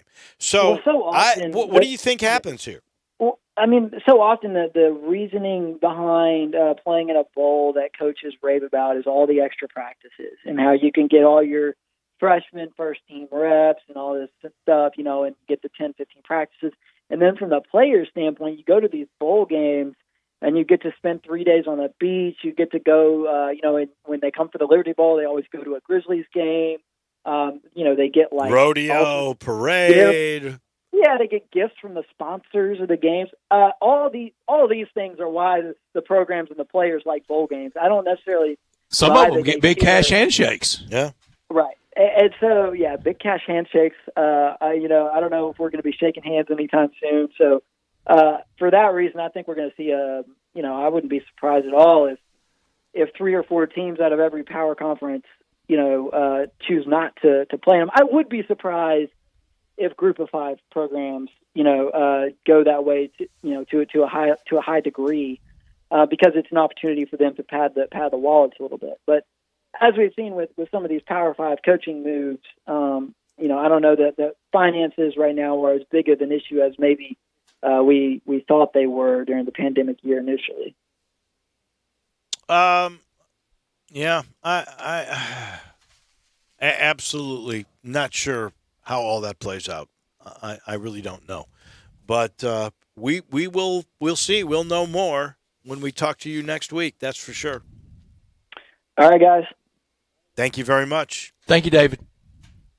That is David Cobb from CBS. You know that our first, our title sponsor for the second hour of the program, that's Homer Skelton Hyundai in Olive Branch, Genesis of Olive Branch. Same building, same great team. They've been together, most of them, for 13 years. They have raised the bar with which the car business serves you. They truly have. In fact, these new Genesis cars, they'll deliver to you part of the new package that they have right there at Craft Road and Highway 78. And the 2021 GV80, that's the SUV from Genesis, it's here. It came to Memphis last week, sold out. They had a second drop, I think, I'm going to double check, late in the week. They had more cars coming. I know the Genesis G70s, they have those.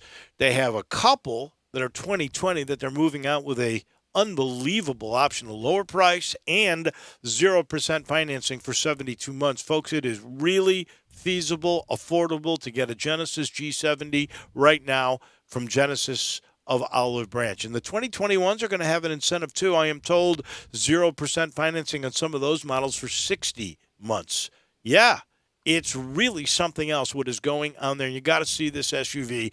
It has been likened to a $300,000 luxury car. You can get one now, depending on the package, from $50,000 to $70,000. This thing has been, we've been waiting for a couple of years. It is a technological marvel. And all these cars, all the Hyundais, all of the Genesis cars, they're filled with technology, all the latest advancements, safety, and then durability. Every new car gets a 10-year, 100,000-mile limited powertrain warranty, and now they're giving you a 3-year, 36,000-mile maintenance package free because they want to take care of you, and that's exactly what they'll do at Homer Skelton Hyundai and Genesis of Olive Branch. Back to talk more about the SEC weekend, Tiger football weekend. Anything that's on your mind, you can text us on the First Bank text line at 67129. We are halfway home on this Monday on Sports Time on Sports 56.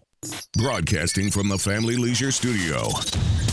We are Sports 56, 98.5 and 96.1. Try Vicks VapoCool Drops in Honey Lemon Chill for a fast-acting relief of honey lemon. Not to mention a soothing chill. So remember, Vicks VapoCool Drops are honey lemon and honey lemon. Honey lemon. Yeah, honey lemon chill. Get fast-acting relief with Vicks VapoCool Drops in Honey Lemon Chill. Use as directed. Hi, this is Troy Fiveash, owner of Fiveash Roof Services. You've heard me talk about how we offer the best products, the best warranties, and the best services for years. Now let's talk about pricing. Pricing should never be the only reason you hire a contractor, but in today's world, pricing is always a consideration. So we suggest you get 2 or 3 estimates for your roof replacement from a reputable, licensed, and insured company, and then give us a call. If we can't beat your best price for a comparable roof system by more than $100, we'll give you $100. It's that simple. We are so sure we can offer you the best price, beating all other qualified companies. We will hand you $100 if we can't, and thank you for the opportunity. So give us a call. What's the worst thing that's going to happen? Make $100? Fiveash Roof Services, a proud supporter of Tiger Athletics and the official roofer of the Tigers home team. Fiveash Roof Services, fair, honest, and ethical. 367-0050 or memphisroofer.com. Fiveash Roofing is what we do. We're here for you. Are you part of the cash economy but want to bet online? Action 24/7 has you covered. Deposit and withdrawal in cash. Place your bet online. Action Action 24/7 has more than 100 partners in Tennessee for cash deposits and withdrawals. Visit action247.com for a location near you. Cash deposits and withdrawals from your Tennessee sportsbook. Action247.com. You got action. Must be 21 or older and in Tennessee. For problem gambling support, call 800-889-9789. Did you know nearly 40% of men under 40 and over 75% of men over the age of 40 experience sexual performance concerns? At the Memphis Men's Clinic, their experienced physician performs a comprehensive evaluation that determines which specific issues may interfere with your sexual performance. These issues can vary and range from anxiety to medical issues, low testosterone, or erectile dysfunction. The Memphis Men's Clinic has evaluated hundreds of men of all ages over the years and reestablished a normal sexual life. The Memphis Men's Clinic will work aggressively to resolve issues and allow you to restore your sexual health and overall well-being. That's the Memphis way. If you're 20 years old or 90 years old, come and get cared for the Memphis way. Treatment that's based on your specific needs after a professional clinical evaluation by their experienced board-certified physician. Call the Memphis Men's Clinic today at 901-443-0475 or visit memphismensclinic.com. Now, more of Sports Time on Sports 56 with Wolo and Stats. This hour of Sports Time is brought to you by Homer Skelton Hyundai. Here once again are Dave Woloshin and Brad Norsworthy.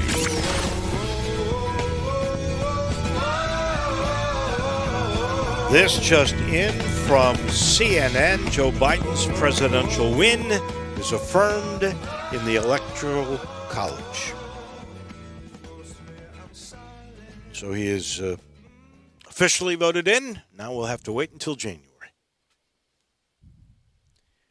So the Tigers end up winning for the seventh time this week, and the bowl lineups now are starting to get set, and we saw a few surprises there. It's not all finished in the SEC. Obviously, the biggest game in the SEC this week was the big shocker, the LSU win over Florida. They were 23-point underdogs, and the way it came off with the thrown cleat and everything else, this first-time starter at quarterback. How about that? And I guess the fair question, Ted Orgeron, is what took so long for this? This is their third quarterback to get a shot.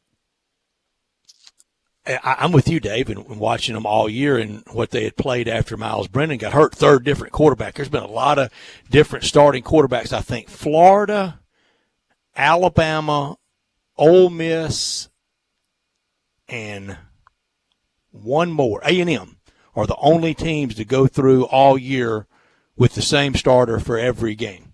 Everybody else has had a lot of different starters. Georgia had three. LSU now at three. So see, Trask, Corral, all the way through. Felipe Franks. Did he start all the way through? No, he didn't. Okay. No. I just said them. Mac Jones at Alabama. Okay. Matt Corral at Ole Miss. Kyle Trask at Florida, and Kellen Mond at A&M. Okay, yeah, Mac Jones, I'd forgotten, which is hard to believe because he by the way, did you get your email today from the Heisman voting group? I did, yeah. And it's going to be. Of course, I'm going to wait till Sunday. You Absolutely. Can vote now. I mean, oh yeah, no, I'm waiting. I'm not an early voter anytime. Never. Even when I kind of know who I'm going to vote for on anything. You're an early voter. You voted early in October. For the Heisman? No, for president. Oh, yeah. No, you're right. I did do that. That I knew early. This one I don't. This one I don't, and a lot can happen Saturday. Let me paint a scenario. I don't think this will happen, but let me paint a scenario. Mac Jones is 21 of 45 with 3 picks and plays poor. I mean, plays really bad. That's what it would be if you're 21 of 45. And right. Florida pulls upset. At the same time, Ian Book, he's leading to Notre Dame to victory over Clemson not once but twice, and he's spectacular in it, and he's an undefeated quarterback at Notre Dame. I think then we have to take a look at him. That would have resonance. Let me ask you this. I mean, this is how you have to kind of think about Trevor Lawrence, too, as still in the picture. Exactly. Because I don't know if you've seen, but it's Clemson that is the overwhelming favorite to beat Notre Dame, despite the fact that they've already lost to Notre Dame. And it's they were the overwhelming favorite at South Bend. They were, but they lost that game, and yet now that line opened at 7 for Trevor Lawrence and Clemson. It's moved to 10.5 today. So that's telling you people think Trevor Lawrence is going to make a big difference in this game. I don't see how Kyle Trask, even with the raw numbers that are spectacular, can salvage it, because we know there's got to be a value in winning and losing. Now, but the trophy doesn't say to the best quarterback on a winning team. It says to the best player in college football. Right, exactly. And the best player in college football could very well be Devontae Smith. It could be. I think Kyle Trask took himself out of it, personally. I mean, he was throwing picks. It did not look pretty. The fog affected that game, didn't it? Well, it could be, and it put him in the fog, I think, when it comes to who knew the Army-Navy fog would move from West Point to Gainesville? Oh, well, that fog was awful, too. Now everybody knows what it's been like during the pandemic to wear a mask and glasses. That view everybody had on TV Saturday of those games, that's what I've been looking at for the last 8 months. Well, these championship games are supposed to be terrific, right? Honestly, the best playing the best for the right to still have a shot to go to the college football playoff. Here's the lines on the big games. Ohio State, 20-point favorite against Northwestern. We already mentioned Clemson, 10.5 on a Notre Dame team they lost to. Alabama, 16 over Florida. And this one really doesn't come into play. But the Cincinnati-Tulsa game, the Bearcats are 15-point favorites over the Golden Hurricane. But Dave, I know where you're coming from when you ask that rhetorically, that these games are supposed to be terrific, but historically they haven't been. I've been to a bunch of really bad snoozer blowout SEC championship games. One of the best conference championship games I've ever been to was about 54 weeks ago at the Liberty Bowl between the Tigers and Cincinnati last year to sort things out in the AAC. That got really hairy at the end. But there have not been many compelling, down-to-the-wire, riveting SEC championship games, regardless with the first three. The first one in Birmingham may have been the best game. There was a really good Alabama-Florida game in 2008 and in 2009. But Mississippi State and Tennessee was pretty good in 98, but there hadn't been a lot of them. They're basically, there was 2 games in Birmingham, then they went to the Georgia Dome and now at Mercedes-Benz. But there hadn't been a lot of great SEC championship games, and usually it's a pounding. Was last year. The American games have been pretty decent. For the most part, there've been a couple of runaways, but for the most part, they've been better TV. Decent. Yeah, and the Tigers, last year were on the right side of it, and unfortunately, finally, Dave Drew's got us. We can't lose to him on the preseason SEC game by game, just wins and losses. Drew, he has us dormy. He has me by 1, you by 2, and I have you by 1. He can raise a banner. Did you look at your Zoom? I see it. This is pitiful. Another banner going up right next to the golf picks where it belongs. This is pitiful. At least this has some credibility to it. What are you doing? Won this one. Yeah, he actually won this game, but this particular thing. But once we got into the season and we knew where the picking was going, what are his picks? Well, this is preseason. No, I'm not doing him that way. This was before the games were played, and all the games the rest of this weekend are all the same. There's no difference, and already one canceled. So we can't top him. He's going to beat me by 1, you by 2, and you need to put on that banner that Dave came in last. You need to make sure that's on the banner. I'm sure he will. I'll put a footnote. I'll replace it with a new one. There's no problem for him with that. But if y'all will remember when we were doing these picks, because I don't know how great a radio it was, because Dave, you said all of our picks are basically the same. And look at it, in the end, Drew wins between first and third was 3 picks, and first and second was 1. And second and third was 1 pick. And y'all riddled me for being a known Tennessee hater, but look who came out on top. Yeah. And Tennessee cost me. If no Tennessee had been good, you would have lost. It's that simple. It all comes down to Jeremy Pruitt. Tennessee really cost me, and Arkansas really cost me. I had Arkansas 0-10, yeah, and they went better. 3-7, and Drew had Arkansas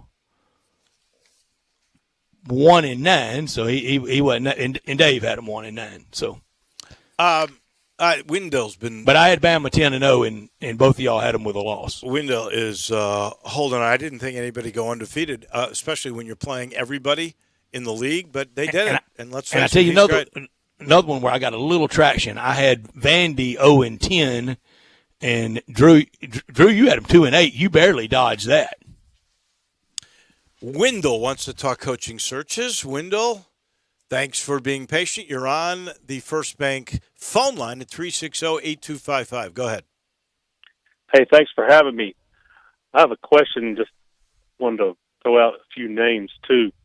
The question is, I heard that Falwell Jr. had some kind of personal service contract with Hugh Freeze, and I want to say it was a sports news network that reported that. Have y'all heard anything like that? Well, it wouldn't matter now. It wouldn't matter now because Mr. Falwell has no longer he's no longer involved with Liberty University. He's been basically removed. Oh, okay. So that makes it more likely for him to move on. Then, okay. I felt like the Butch Jones at Arkansas State. I mean, even that's a challenge for that guy. You know, he was a bad coach at Tennessee, and he's going to be a bad coach wherever he goes. He was a good coach at Cincinnati. He's been a good coach other places. I would agree with you. I don't think he got the job done and had a major disconnect after the first couple of years at Tennessee. Now, but at Cincinnati, he had Brian Kelly's recruits, and the same thing at Central Michigan. You know, he just can't recruit is what it is. And, you know, he turned into this brick-by-brick wind-up doll. And when he goes to Arkansas State, you know, he won't have as many microphones in front of his face, but he's not going to have as many good players to choose from either. Well, I don't really know what Blake Anderson has left him, but it is true. You know, this year was a down year for Arkansas State, much further down than most people expected. Thank you, Wendell. We appreciate your phone call. I rejected that he was bad at Tennessee. It was just not what they wanted, and nobody has been what they've wanted since Philip Fulmer. And Philip Fulmer really, and I include Johnny Majors in this, Philip Fulmer is the only one that's ever made that job look easy. Well, and largely that was signing Peyton Manning and building around him. I'll remember you and I were both in concert when Philip was – when the pressure was there to get rid of Philip Fulmer. I said, be careful what you ask for. I did not feel that way with Butch Jones. I thought Butch Jones had to move on. I think the university had to move on from Butch Jones. I don't disagree with that, but I don't think he was as bad. I mean, he was 34-27. That's not great. No. But you think Jeremy Pruitt's going to do that? Derek Dooley didn't do that. No. Lane Kiffin didn't stay around long enough to do that. Derek Dooley was a mistake. There's no question about that in my mind. Derek Dooley was a mistake. Lane Kiffin was probably a mistake just because he didn't stick around. I mean, he was okay, but he decided to go, and he was a young and immature guy. I think he's changed since then. He's proven to be hard to replace at Tennessee. He has. And honestly, I Butch Jones did not have the faith of the alums. The Vol Nation, for lack of a better word, was fractured with him there. And, you know, even though he was over 500, how many big wins did he have? None. Yeah. That was a part of the problem, and he did not help himself with his cliche stuff. I hope he's learned his lesson in Jonesboro. I hope he gives sincere, thoughtful answers instead of just cliche and garbage that you think people want to hear. Wait till we get to our college football overreaction. One thing we cannot overreact about this time of year, it is a proper reaction, and that's how pleased you are at the commissary. If you didn't get the bird for that first round of holidays, don't make that mistake again. Just don't be that family. Don't be that person. Get the bird at the commissary. Dave knows they devoured. He got in late from the Tiger basketball game and was lucky he had anything remaining because everybody was diving into it because it's that good. In fact, for anything of any large gathering, get you 2 birds at the commissary. Either place, the new Collierville commissary at Houston, Levy, and Poplar, or the original in Germantown. And while you're there picking up your bird or doing the ordering, make sure you get some of that Memphis-style great barbecue, authentic, slow Memphis-style. Start that feast with the great appetizers like the cheese plate or the tamales or the barbecue nachos where they originated. The originator of barbecue nachos, the sensation that everybody's doing now. A lot of people are doing them oh so well. Walker Taylor, he got it started. Smoked chicken wings, they're fantastic. Dive into the ribs, the barbecue shoulder, chopped or pulled, comes with beans, slaw, deviled eggs, and bread as well. You can even order it by the pound or by a 6-pack or an 8-pack or a 12-pack and wrap it all up. And get these to go, too, for your celebrations. The best lemon icebox pie I've had anywhere.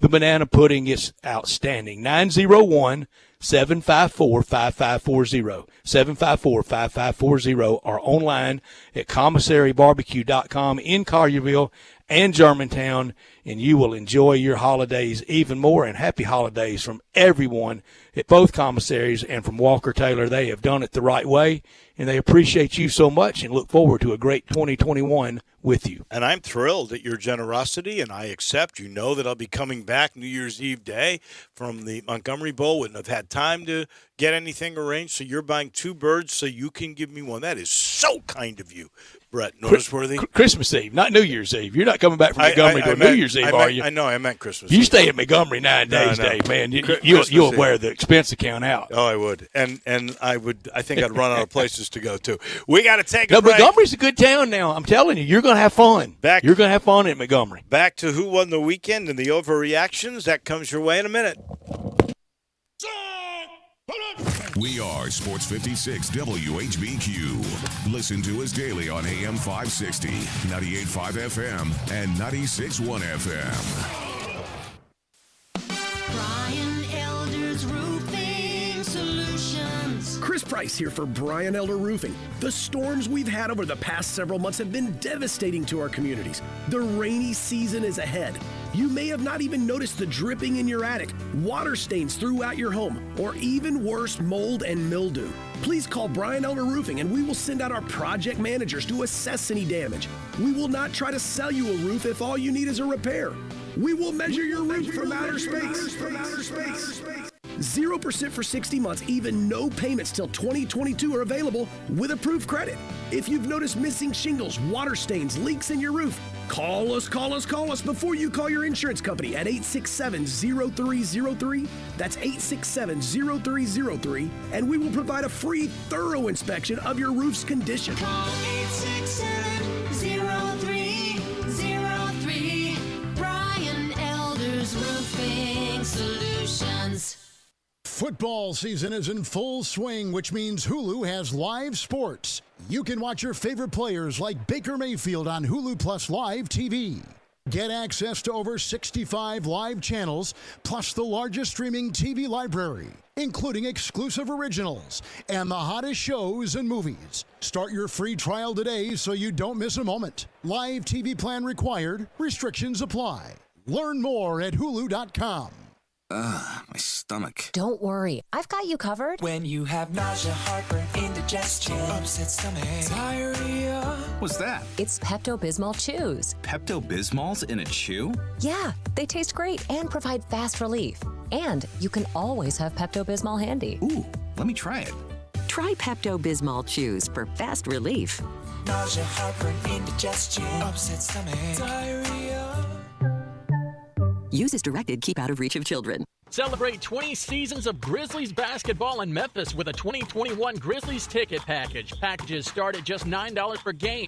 And for a limited time, fans who place a $100 deposit will receive a free 20th season shirt. Visit Grizzlies.com today. Now, More of Sports Time on Sports 56 with Wolo and Stats. This hour of Sports Time is brought to you by Homer Skelton Hyundai. Here once again are Dave Woloshin and Brad Norsworthy. We got who on the weekend? And the overreactions come your way in a minute. It's brought to you by James Davis Men's Store in the Laurelwood Shopping Center. I think the place to get clothes if you are a man. The premier men's store in all of Memphis. Most people would attest to that, starting with the Stant shirt and pant custom fitting system. This is 3 different measurements fed into a computer, and the algorithm spits out, I mean, the most precise fitting clothes you have ever put on. Some places you go, you take 20 measurements. These 3 for a shirt, do better than the 20. I promise. And we're talking $98 within a week. You can't beat that. And the pants are $168. There's the Paul Betenley suit deal. We still got to look good on Zoom. Nothing makes you look better than a Paul Betenley suit. You can get traditional style. You can get the more modern style. 2 suits, $795. Can't beat it. And we're all eating outside. Today is a little chilly. Sweaters and pullovers for just that chore of eating outside. You'll look good with Peter Millar and Johnny Owen, I promise you. And they are at a very special price right now. James Davis Men's Store, the men's store in the Laurelwood Shopping Center.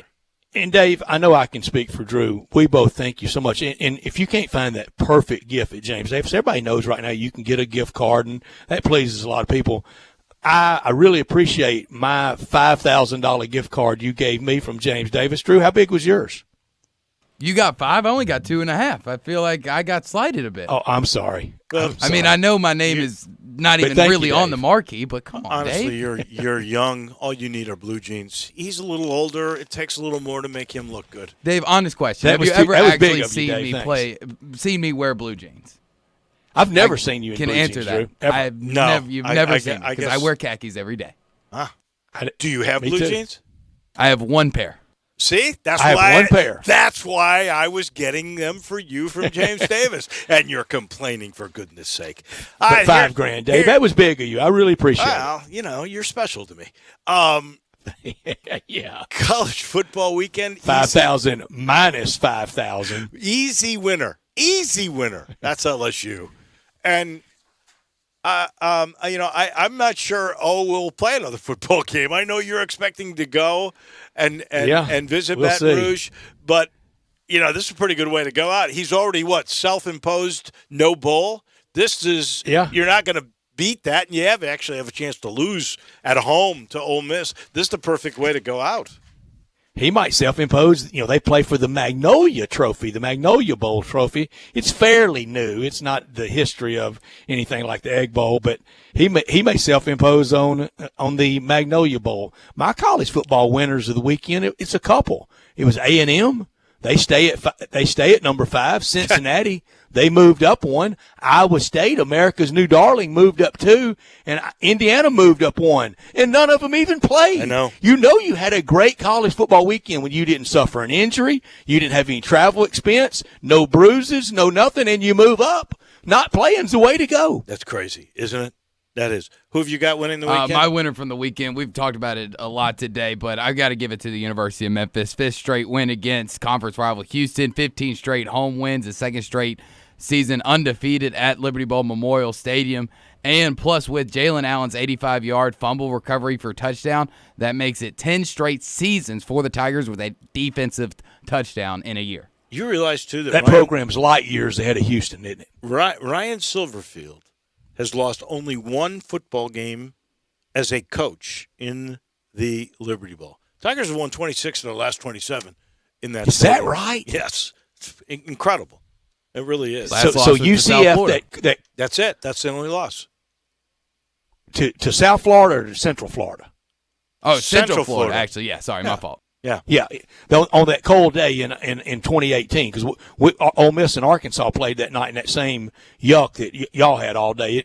It never broke. Yep. NFL, who won the weekend, Dave? For me, it's easy. Buffalo. They're now 10-3. They looked really, really good against a good team. You identified them early. Yeah, you're right, and you called it Friday that Pittsburgh's just lost a little bit of that mojo for right now. That they'll probably get it back, but after that first loss, still reeling and stinging a little bit. My NFL winner for the weekend: 215 yards, 2 rushing touchdowns, and I don't know why he's not in more MVP talk. Derrick Henry. Yeah, he's amazing. It's 200 yards every week. I mean, he is prolific. My winner is the exact same one as Brett, Derrick Henry, and not just for what he did yesterday, but what he's actually done against the Jaguars in their second game of the season the last 3 years is unbelievable. The last 3 years, he's had 8 touchdowns, 612 yards, and has averaged carry in those 3 games, the last 3 years against Jacksonville, 9 yards and 8.7 yards a carry. He almost kills a first Jacksonville down every time he touches the That's ball incredible. against Jacksonville That's in incredible. the second game of the year. My overreaction in the college football season, and I had a chuckle when David Cobb brought this up because it's exactly what I'm saying is the overreaction. Butch Jones wins so big at Arkansas State, and thanks Arkansas State, just like everybody else does, takes a job that gets him a national championship. Oh, wow. I'm going to stay with Butch Jones for overreaction. And remember, people, this is overreaction, extreme overreaction, so don't hold me to it. But here it is. Butch Jones, he will win at Arkansas State. He'll win big, and in 3 years at Arkansas State, he will be more successful at ASU than his cross-state rival, Sam Pittman, will be at Arkansas. My overreaction, look out Clemson and the rest of the ACC. Mackenzie Milton and Mike Norvell are taking y'all by storm at Florida State. Went 3-6 so far this year. They're at least winning 9 games next year. You know what? I hope Mackenzie Milton is a story like Alex Smith. I really do. I hope the guy can come back. I am shocked that he didn't go after Brady White. He could have gone for him, but he went for Mackenzie Milton. That is pretty good. My NFL overreaction, Mitch Trubisky. So good that he will stay in Chicago, and next year, the Bears will win the Super Bowl. I can't top it, Drew. You try. I can't top it because that is so extreme and so ridiculous, but my extreme overreaction, Big Ben is too old, and it's just sad. 2 INTs last night, 1 for a pick 6. He should have just changed the game, though. That really did change the game. Yeah, he's really limping to the finish. My NFL overreaction, Jalen Hurts will make them forget they ever had Donovan McNabb. Greatest Eagles quarterback. It started last night.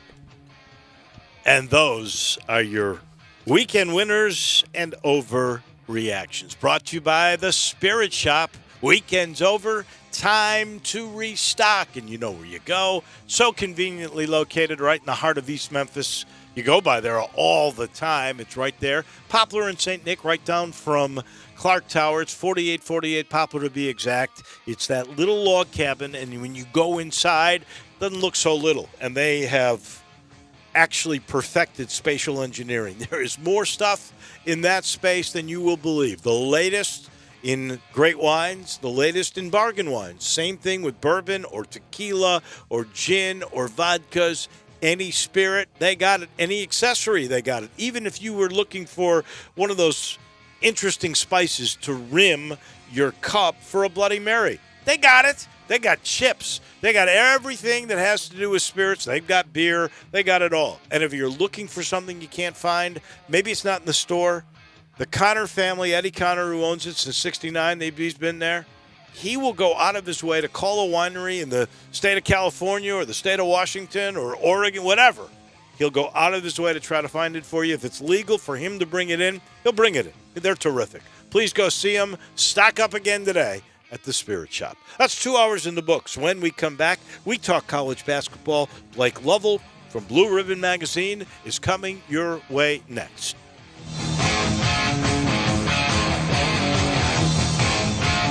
Hey, Hey, I heard that you just got a new car. Yes, I sure did, and I could not believe how simple it was. Really? Tell me what happened. I bought my car at Cars Inc. They are family owned, and the choices of cars were the best I've ever seen. They even said they could price match with anyone and help me with whatever financing I needed. Wow, it does sound like they know what they are doing. Their family has been in the car business for over 30 years, and they're excited about being in Memphis. Where are they? 5095 Cummington Way, and their phone number is 901-623-7180. At Lexus of Memphis at 2600 Ridgeway, happy holidays, Merry Christmas, and they are offering the Golden Opportunity December to Remember sales event. Thanks, Stats. December to Remember is our biggest sales event of the year. We've got great deals on leases, special financing, 0% interest on 2020s and 2021s. Come see us at Lexus of Memphis. Thank you, Brian, and happy holidays to all and Merry Christmas, and we look so forward to 2021 and this year to forget 2020, but we look forward to 2021 at Lexus of Memphis at 2600 Ridgeway and online at lexusofmemphis.com.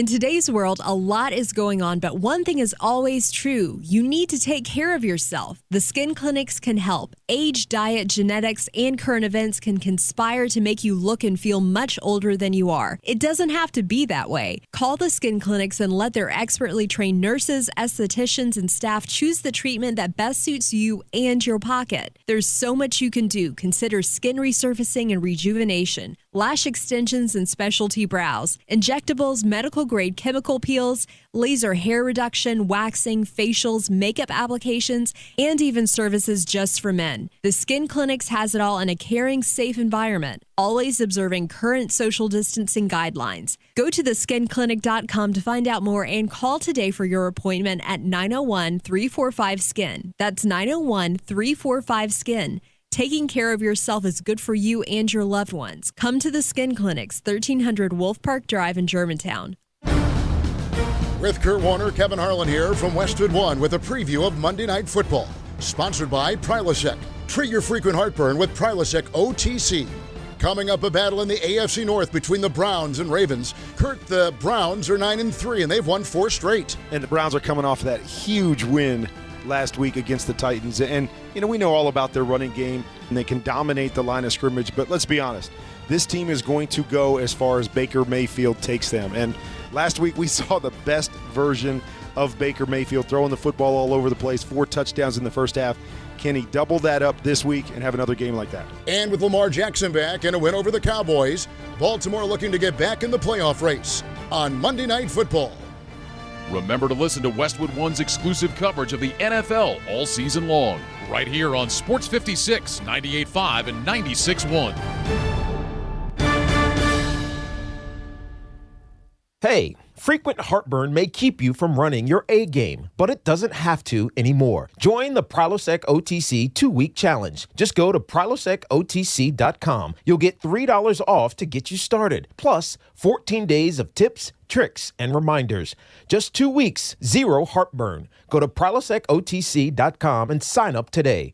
0 heartburn is possible with Prilosec OTC. Use as directed for 14 days to treat frequent heartburn, not for immediate relief. Get in the zone, AutoZone. Welcome to AutoZone. What are you working on today? Taking on that next oil change yourself is a great idea. We can help you get started. Right now, you can get 5 quarts of Castrol Edge full synthetic motor oil and an STP extended life oil filter for just $31.99. You can even get it all fast your way with our next day delivery or free same-day store pickup. Getting the job done just got easier. Restrictions and details at AutoZone.com. Get in the zone, AutoZone. We are Sports 56 WHBQ Memphis, W253DF Memphis, and WIVG Tunica Memphis. Flynn Broadcasting Stations. Welcome back to Sports Time on Sports 56 with Wallo and Stats. This hour of Sports Time is brought to you by DeSoto Auto Sales. Here once again are Dave Woloshin and Brett Norsworthy. We will span the college basketball globe with Blake Lovell from Blue Ribbon Magazine. After I tell you about FanDuel, you know the NFL. They're in their final leg of the season. College basketball rolling. Games on all day today. Into tonight, NBA tip-off. It's almost here. Grizzlies opening night getting closer. Add a little excitement to your sports watching experience, but betting on all the action on FanDuel Sportsbook. There's a reason why FanDuel is America's #1 sportsbook. Their app's simple to use. They've got great odds on all different betting markets, unique fun bet types like same-game parlay, and exclusive always-on promotions such as enhanced odds boosts on the biggest events, and bet insurance to let you get more action out of every game. And if you win, they get you your winnings safely in as little as 24 hours. Tonight, Baker Mayfield against Lamar Jackson, only the second time Heisman Trophy winners have ever met on Monday Night Football. Jim Plunkett for the 49ers lost to Roger Staubach with the Cowboys in 1977. Tonight on Monday Night Football, we have that treat. And I love the Browns tonight. Right now, FanDuel is letting you place your first bet risk-free up to $1,000. Just place any bet on any game. Start tonight on the Browns, and FanDuel will refund you up to $1,000 back if you don't win your first bet. No strings attached. Just place any bet you want. If you win, you keep the cash. If you lose, you'll get your entire bet up to $1,000 back in site credit. All the NBA on the way, all the college basketball, the bowl games as well. If you've never tried FanDuel Sportsbook, what are you waiting for? Download the FanDuel Sportsbook app to get started, and be sure to sign up with promo code CASH so they know that we sent you. That's FanDuel Sportsbook, promo code CASH. Must be 21 or older and present in Tennessee. Site credit is non-withdrawable and expires 14 days after receipt. Terms apply. See sportsbook.fanduel.com for details. For problem gambling support, call 1-800-889-9789. This hour of our show brought to you every day by DeSoto Auto Sales.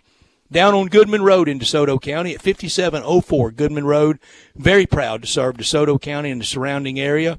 Go to their website and check out all the many happy referrals and look at the beautiful cars at DeSotoAutosales.com. Every make, every model. If it's not on the lot, they'll find it for you. No shortcuts taken.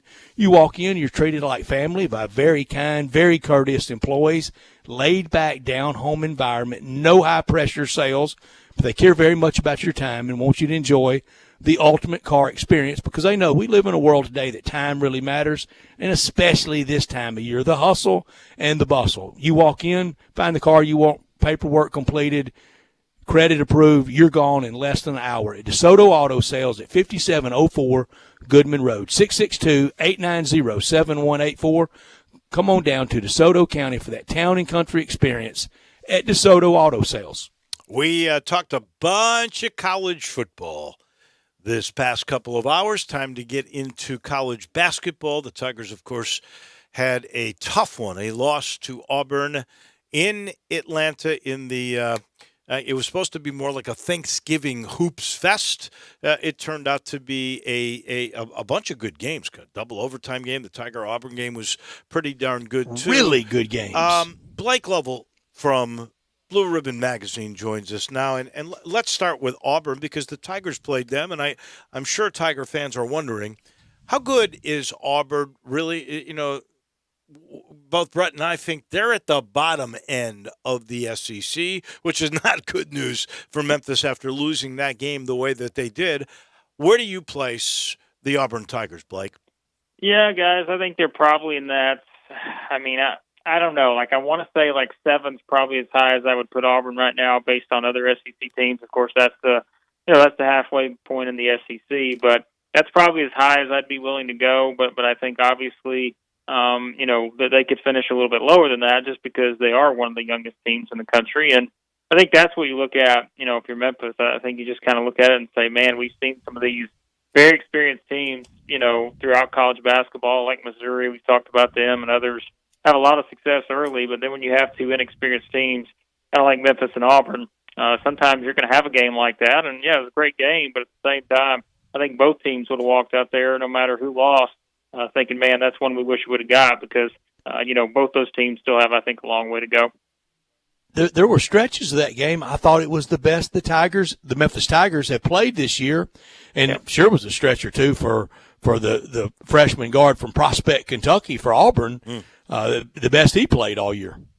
Yeah, it was, and I think that's what you look at, and I think we're going to see that. And I mean, I guess we already have in a sense, but I mean, you look at someone, like Justin Powell for Auburn, and you kind of see him now have back-to-back games where he scored 25-plus points. And, it's interesting to think about, because we always see that, in a typical non-conference play, you're going to see some of these young guys, kind of step up. And like you said, you can point out, obviously a couple of Memphis guys as well that did that. But then, there could be other games where it's not that case, and that's why I think you have that inconsistency. And I'm very curious, where both these teams go from here, because like we said, I mean, Auburn may be a team that finishes in the middle half of the SEC, but you know what? That may be good enough to get them a bubble-type team, into the tournament as an 11 or 12, something like that. It could be possible, but yeah, but they're self-imposing. They're going nowhere right. this what year. Am I thinking? Oh, Mike, this year, guys, it's one of those things where it's just everything flies together. But I forgot that Auburn decided, hey, we're not going to play in the tournament this year. We're going to go ahead and get ourselves a nice little punishment out of the way. So, if it works, Justin Powell, I think he's pretty clear. It's pretty clear he's a pretty good player. And he was injured last year, his senior year, so he didn't get to finish it. I think in some places he was Mr. Kentucky. There's probably a million of those Mr. Kentucky ballots. But my point is Kentucky's now 1-4. They could have used Justin Powell. What's the story there? Yeah, I mean, I think it's just, watching them play, I think obviously there's still a couple things that stand out. I think we talked, guys, last week about I just felt like Kentucky was a team that, didn't have that one guy. And that's not to knock anyone on the roster, as I said. I mean, obviously, Boston's a good player, but he's a freshman. Sarr comes in, and we know what he's capable of doing, but I think still, he's having to carry some of these spots, but even he hasn't been the most consistent to this point. So I just think this was a Kentucky team all along. If you look at their roster, it was one where you saw a bunch of talented pieces, but I think maybe more so than in recent years, you didn't exactly know how they were all going to fit together. And I think we felt more confident about that with some of these past teams with Kentucky. I know I keep going back to the Monk Fox Adebayo one, but that was a unique one. But at the same time, you knew immediately on paper, you're like, okay, these guys really fit how each other plays. And I just don't think that's the case with Kentucky. I think you just had a team that almost had to say, all right, we know we have to put Sarr in here now because he gets eligible. We absolutely need him. You've got the other transfers that have come in, but then, you have all your freshmen that just haven't had a normal offseason. So I just don't think the chemistry's there. I don't think this is a team right now. We see all these close games they played, these close losses to Kansas and Notre Dame. They just don't have kind of that person stepping up in those occasions. And look, guys, we talk about 1-4. We know who's up next on the schedule. There's 2 more games in a row here where they've got to play UCLA and Louisville, and then even South Carolina's not going to be easy. So I wouldn't be shocked Kentucky's 1-6 after Christmas. It will be rough sledding, and even some very open season on the criticism of John Calipari. If that's the case, he can handle it. I can assure you, Blake. He's a big tough guy. Blake, Saturday. This is difficult to bring up. I was watching it live, and our friend T.J. Reeves tweeted about it in real time.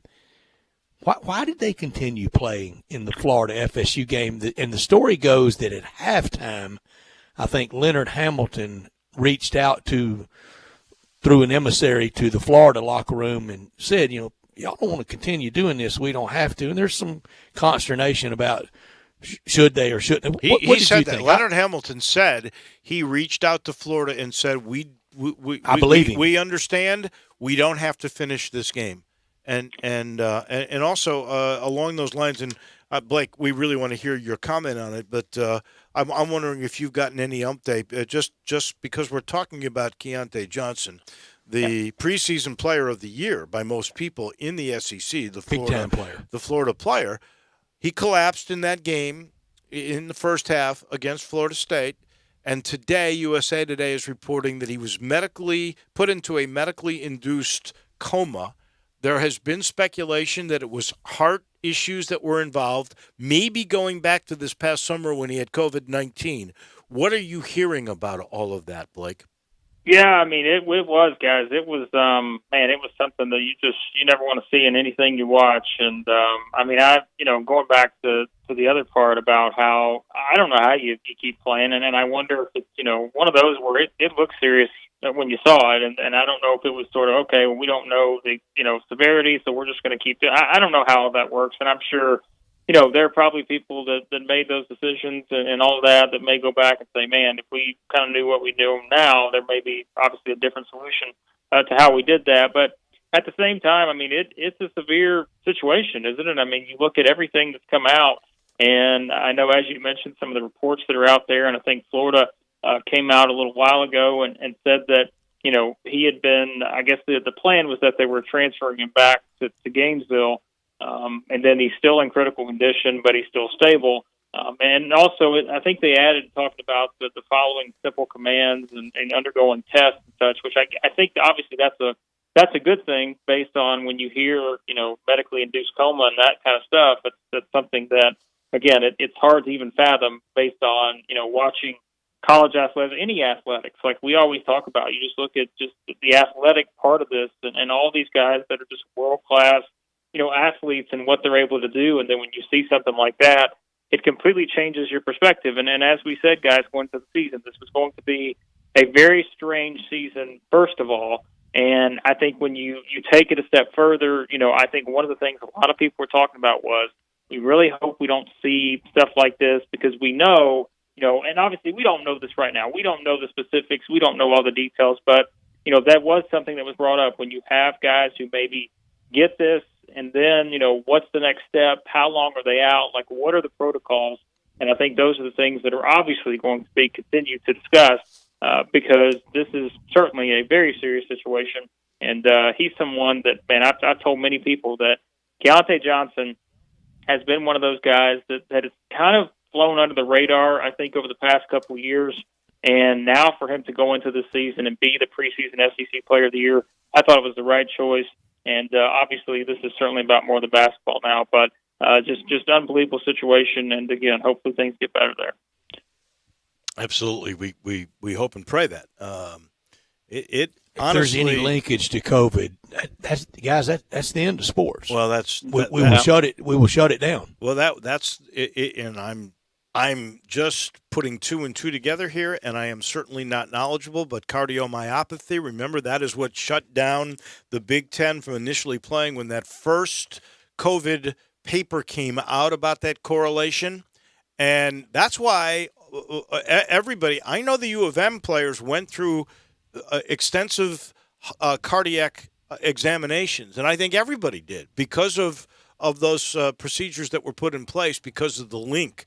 And then there were some papers, there were some other journals that were put out that said it's not exactly this way. The percentages are really not that high, so we'll have to wait and see what the story is. But when you watched him go down, and Brett, you said you watched it live.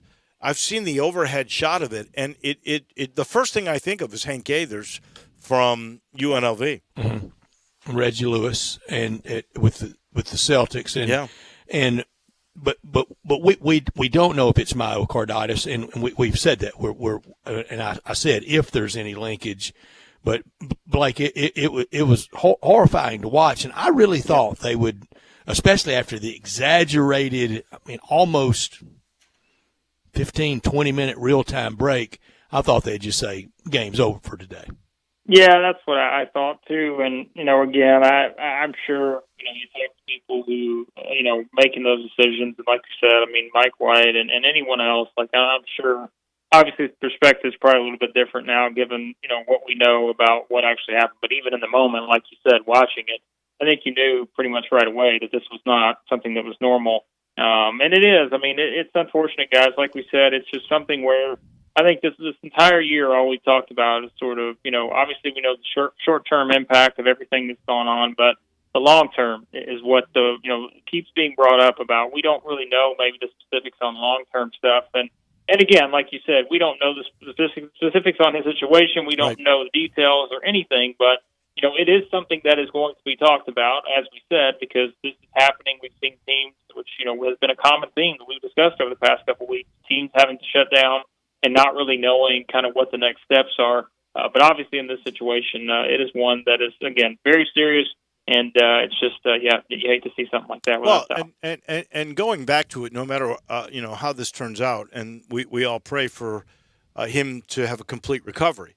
But it really was extremely difficult for all those players in both locker rooms to get their minds around playing again after they saw that. And that is why Leonard Hamilton reached out, because I don't think he thought his guys really wanted to play anymore.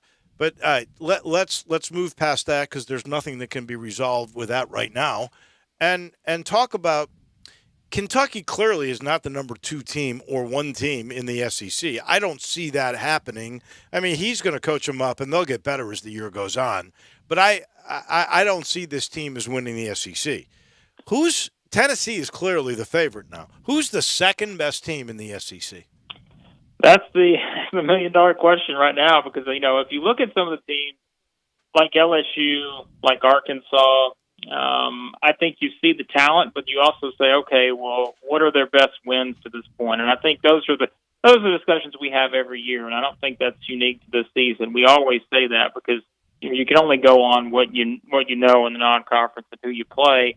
Those teams have good wins, but it's to a point to where, okay, do we still maybe know that they're going to be top 5 teams in the SEC? And that's what we don't know. And obviously with Florida, I mean, certainly, guys, we would group Florida in there in the usual circumstances because they do have someone like Keontae Johnson, but without knowing what's next there, I think it's obviously hard to put Florida in that category. But I mean, really, realistically, guys, if you look at it to this point and you say who is in the best situation outside of Tennessee, I don't think it's any doubt that it's Missouri, and I don't think we ever expected to have that conversation. But they have beaten Illinois and Oregon, 2 teams that came in for a lot of people that were preseason, top 15, top 20 type teams. They've beaten both of them, and they've won the rest of their games, and I think that's important too. They beat a Liberty team who is not easy to play, given that style that Richie McKay runs there. They beat Wichita State. We know the situation there, but still, it's not easy to win at Wichita State.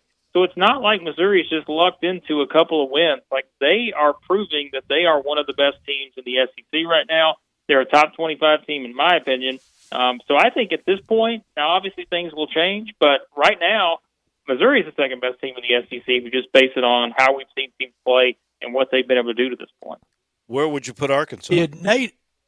Yeah. Well, I think with Arkansas, the thing is it's not, and I said this to someone earlier, it's not that they haven't played anyone. It's like they're still – what I think is if you're a good team, if you have a potential to be a great team, you should beat the teams you're supposed to beat in a very convincing fashion. Arkansas's done that. Like, I think that's what you have to look at and say, okay, maybe they haven't played great teams, but they have beat them and they've not let them hang around. Like, they've actually gone out and beaten some of these teams, by 25-plus points. And that's what I like to see on teams that maybe you don't really know anything about. Right now, I think Arkansas's got to be a top 5 SEC-type team. But I think once you see them, those first 2 games, SEC play, they got Auburn, and I think they got Missouri, and then I want to say they have Tennessee after that. That's when I think we really find out a lot about that Arkansas team.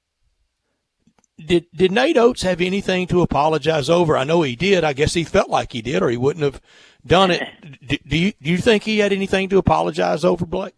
I think Nate Oates, we've always talked about him as someone who's going to say what he thinks. He's not, he's just not one of those guys. Like, he's not going to hold back.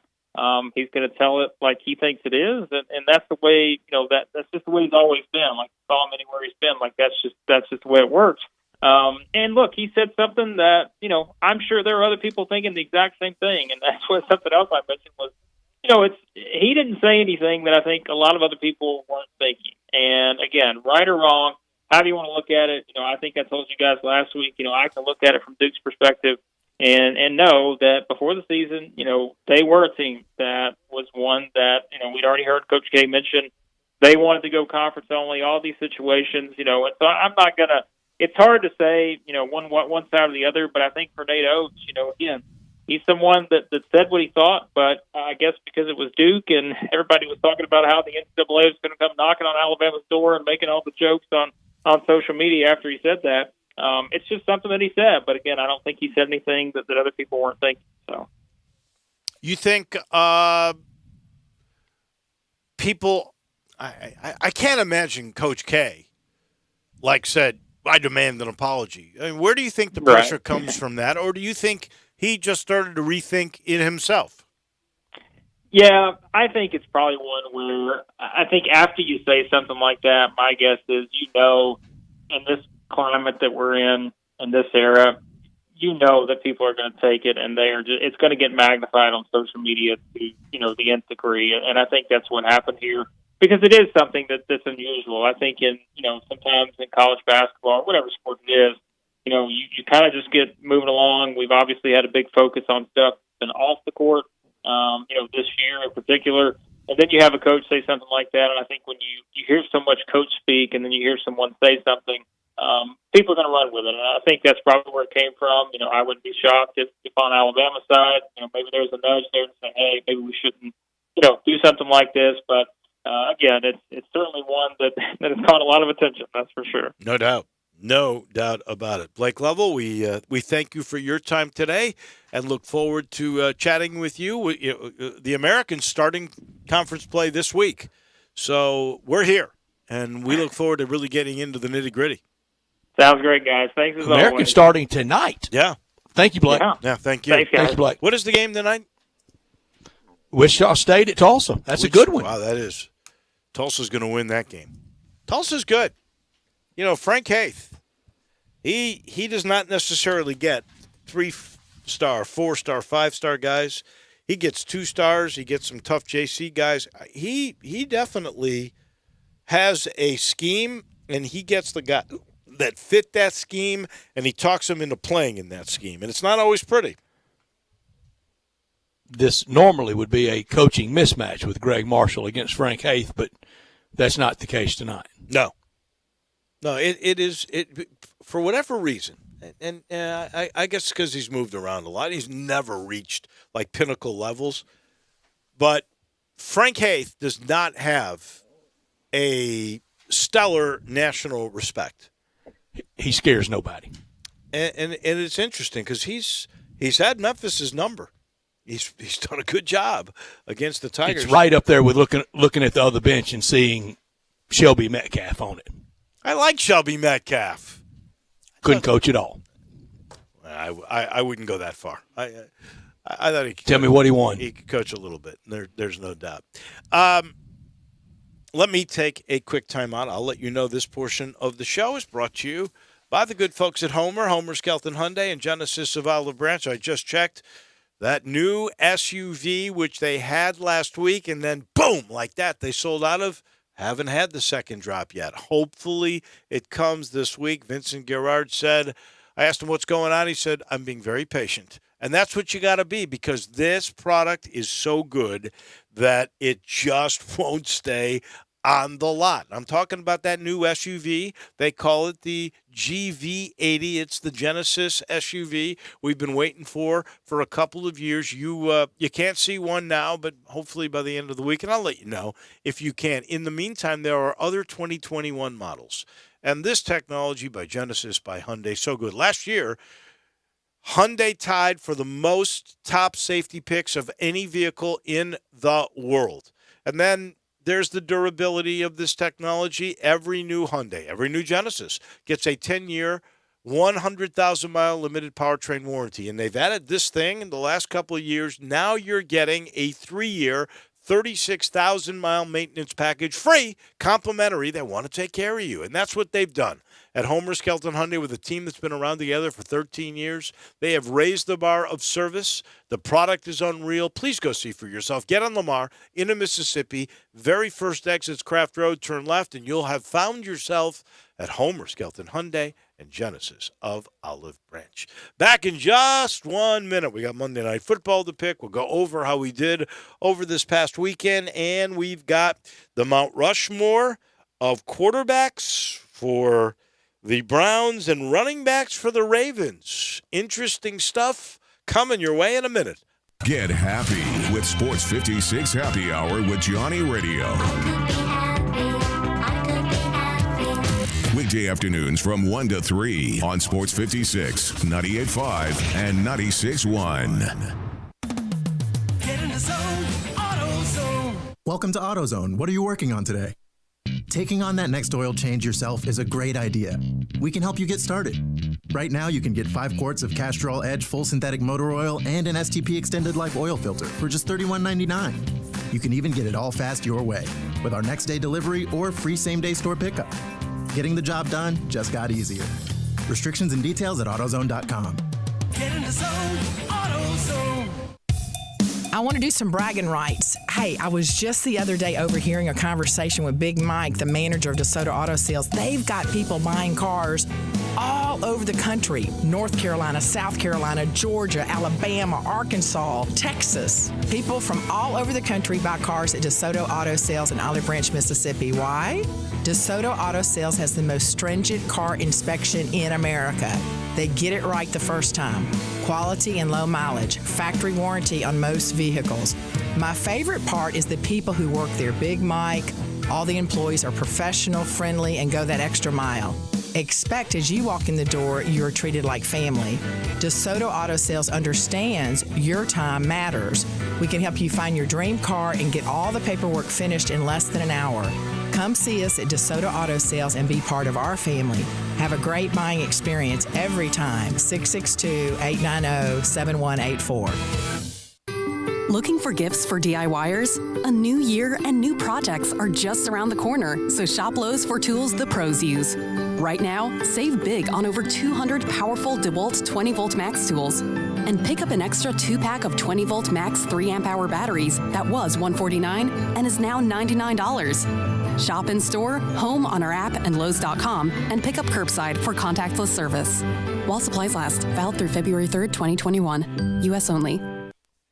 Welcome back to Sports Time on Sports 56 with Wallo and Stats. This hour of Sports Time is brought to you by DeSoto Auto Sales. Here once again are Dave Woloshin and Brett Norsworthy.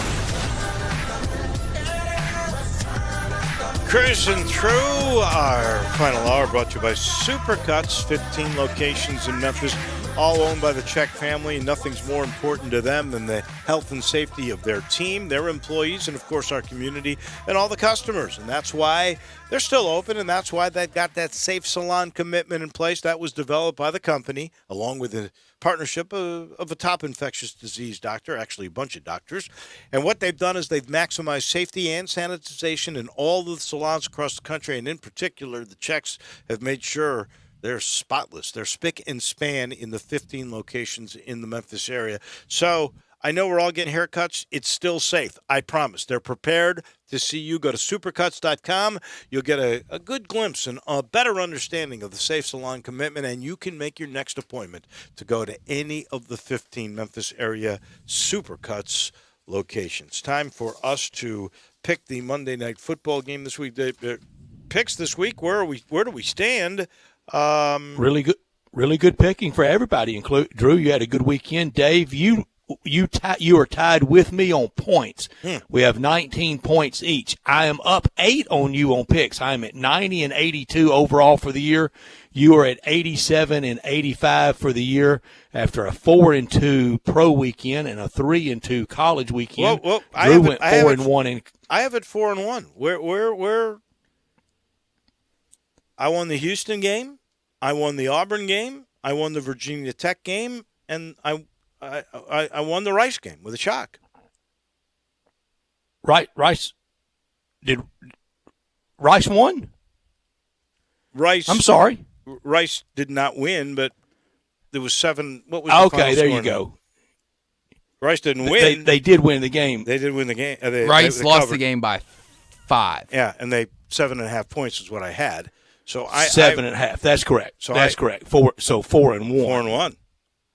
Yeah, but not there straight up. So you lead by a point. You are at 20 points. I'm sorry. That's okay. I'm very sorry, Drew. You had a good weekend. You went 4-2 in the pros and 4-1 in college, and you are at -3 points for the year. You're close to the old Mendoza line. Just get me back in the black. Here we go. There you go.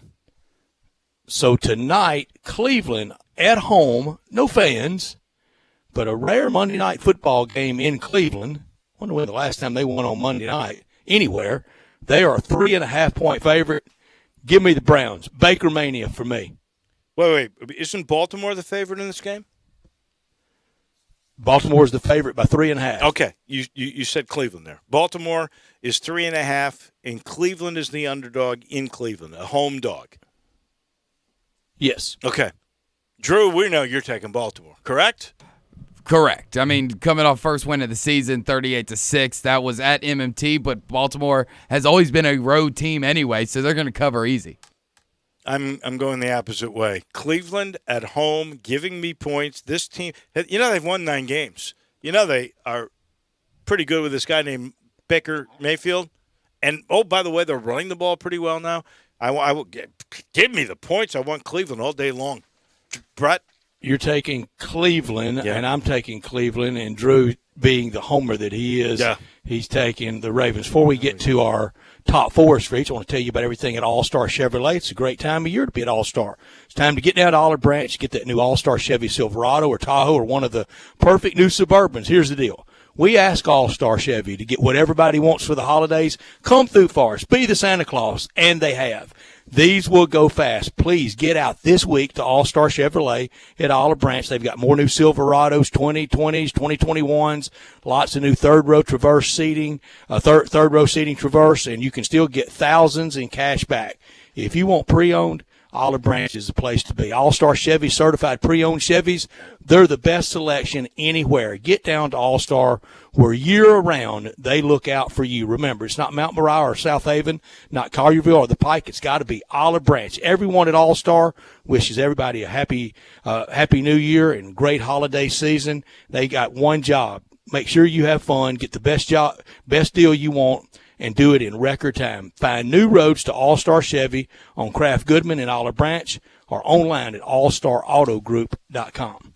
All right, the best quarterbacks in the history of the Cleveland Browns. Baker Mayfield is not on my list. He may be on Drew's. He's on mine. Is he really? Wow. My fourth best. That's how bad it's been. Well, Brian Sipe, for me, is the fourth best Cleveland quarterback of all time. 10 years in the league, MVP in 1980. Frank Ryan.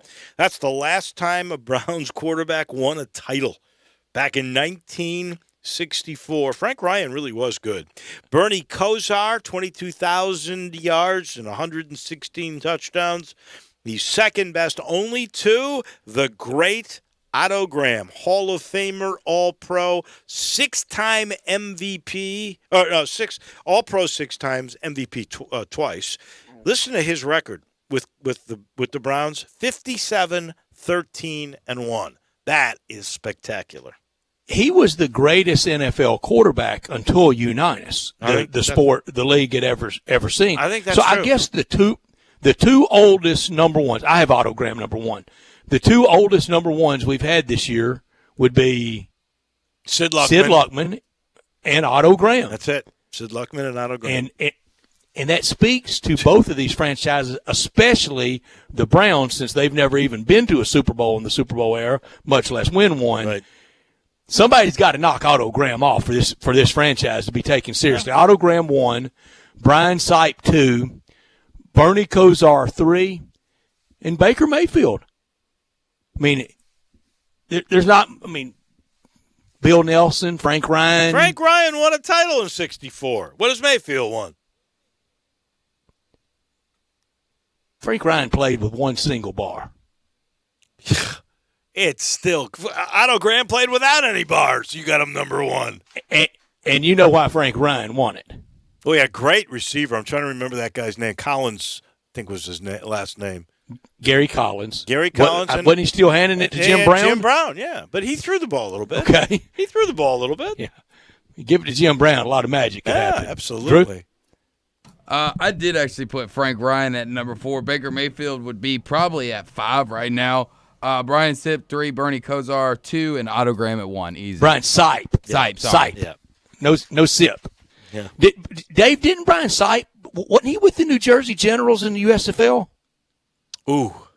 Did he have a stint? He might have. Doug or somebody in the USFL. Well, Herschel Walker was the star of the New Jersey Generals. I can't remember who was I knew handing that, him the but ball. I thought, yeah, it might have been Brian Sipe. I'd have to look that up. I don't really know. He played 10 years for the Browns, so he had a long career there. But when you're talking Graham, Sipe, Nelson, Ryan, Kosar, they've been bad. I mean, it's got to be somebody come along and knock them off. Brian Sipe was the 1980 MVP of the league. Wasn't terrible. Yeah, it wasn't terrible. All right, let's get the running backs. For Drew, your team. For your team, we'll let you rate them first. Thank you. I mean, top 3 are easy. The only one that's really questionable is who out of like 4 or 5 guys that you could put at number 4. And those guys, their stat lines really aren't that impressive just because of how good 1 and 2 really were. At number 4, I went with a guy that's actually listed at second on the depth chart right now, and Gus Edwards. Right now, even through the 3 seasons that he's played for the Ravens, he's already 7th all-time leading rusher, and he's going to add on to that. Maybe Mark Ingram or J.K. Dobbins could ultimately pass him, but for right now, Gus Edwards is number 4. Number 3, Willis McGahee, speaks for himself. Number 2, Ray Rice, and of course, number 1, with 7,801 yards in a Ravens uniform, it's Jamal Lewis. Easy. I actually have Ingram 4th. He had 1,000 yards rushing and is an excellent receiver right off the bat. Well, that's because there's not that many great running backs. McGahee is 3rd. He had 35 touchdowns in 4 years. That's pretty good, I think. That's what stuck in my mind. I mean, Ray Rice only played 6 years. With one knee. And, you know, he's got, unfortunately, a real tarnish on his legacy. Yeah. And that hurt him, but he did have 9,200 yards. He still had the production. I mean, if we did really Buffalo Bills running backs, we're still going to have OJ listed, but everybody knows. And then Jamal Lewis. I mean, Jamal Lewis was just outstanding. He had a 2,000-yard season, for goodness sake. That's pretty all right, good. So I'm with y'all after Jamal Lewis. It really all drops off. Rice, McGahee, Priest, Holmes. Here's the question. 10,607 yards for Jamal Lewis. Super Bowl champion. 3rd player to ever go over 2K. I think only 4 have done it. O.J. Dickerson, Jamal Lewis, and Chris Johnson. Right. Is he in the Hall of Fame? Ooh. The 2,000-yard season really helps. He does have a Super Bowl. That was his rookie year, right? He's in their Ring of Honor. I would say, well, that's real close. When is his year? He's been gone 5 years, right? Yeah, we're already well gone. past that. Yeah. I don't know. That at some point, maybe. Can you Certainly tell the story of the first decade of the 21st century without telling the story of somebody that went over 2K? It's hard. I think eventually he would get in for that reason.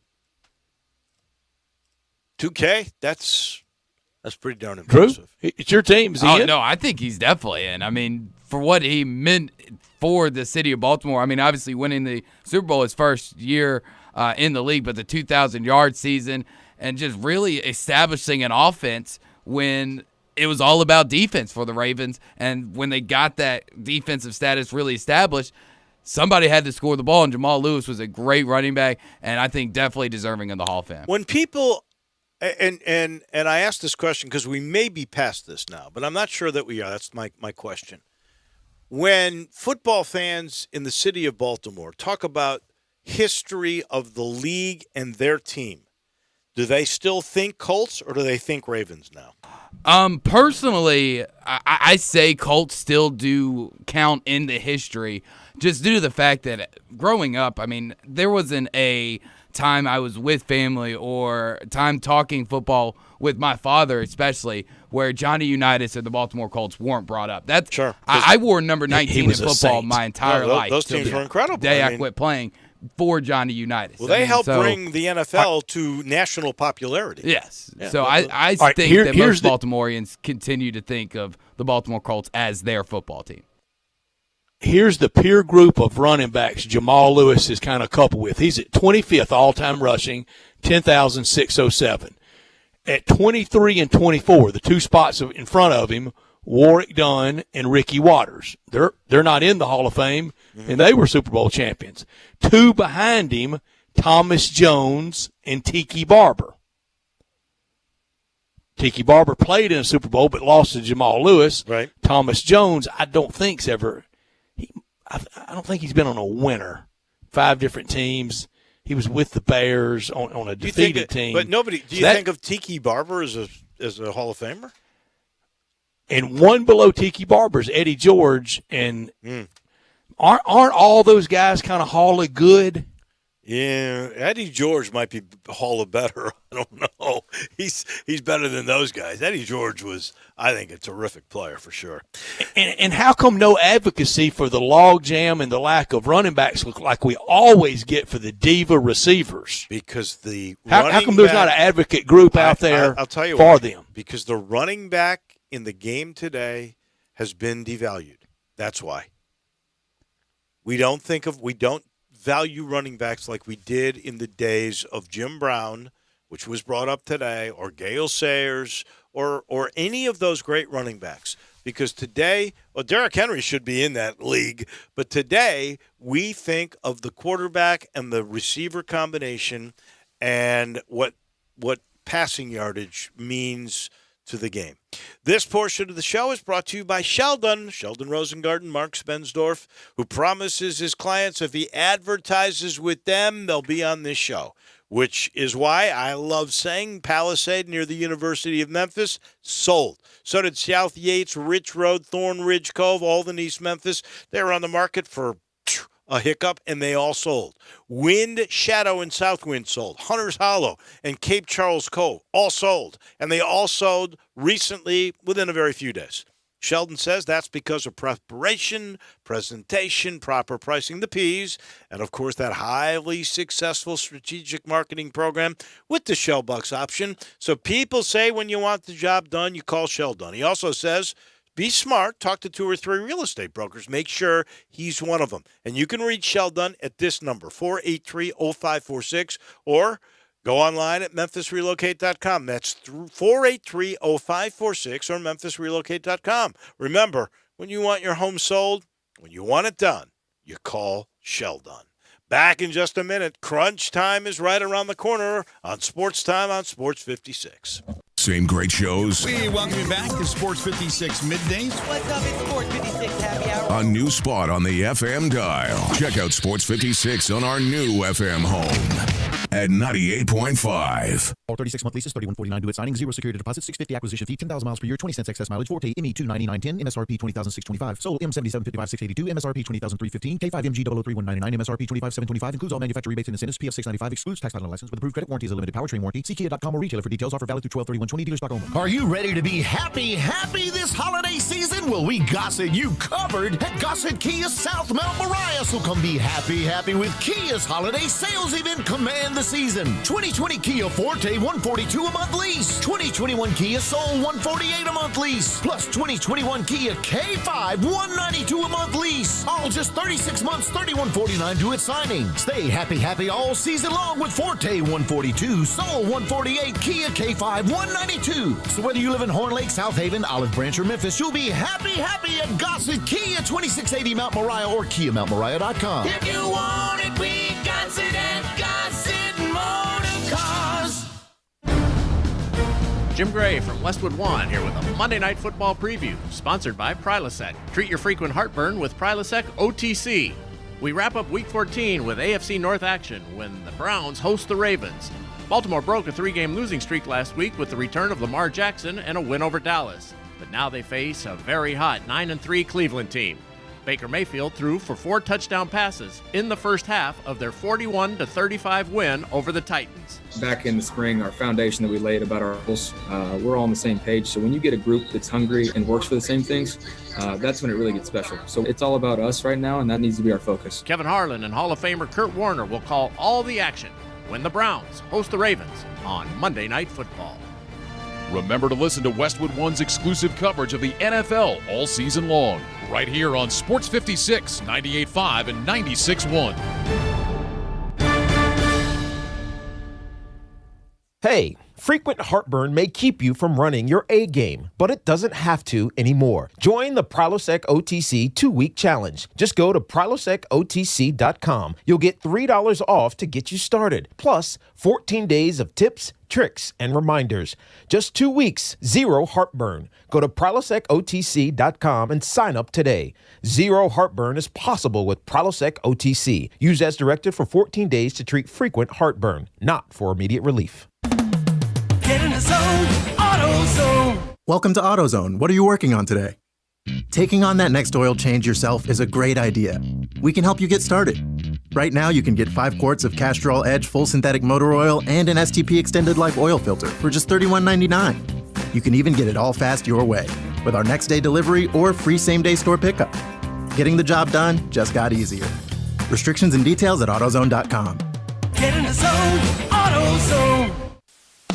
Brian Elder's Roofing Solutions. Chris Price here for Brian Elder Roofing. The storms we've had over the past several months have been devastating to our communities. The rainy season is ahead.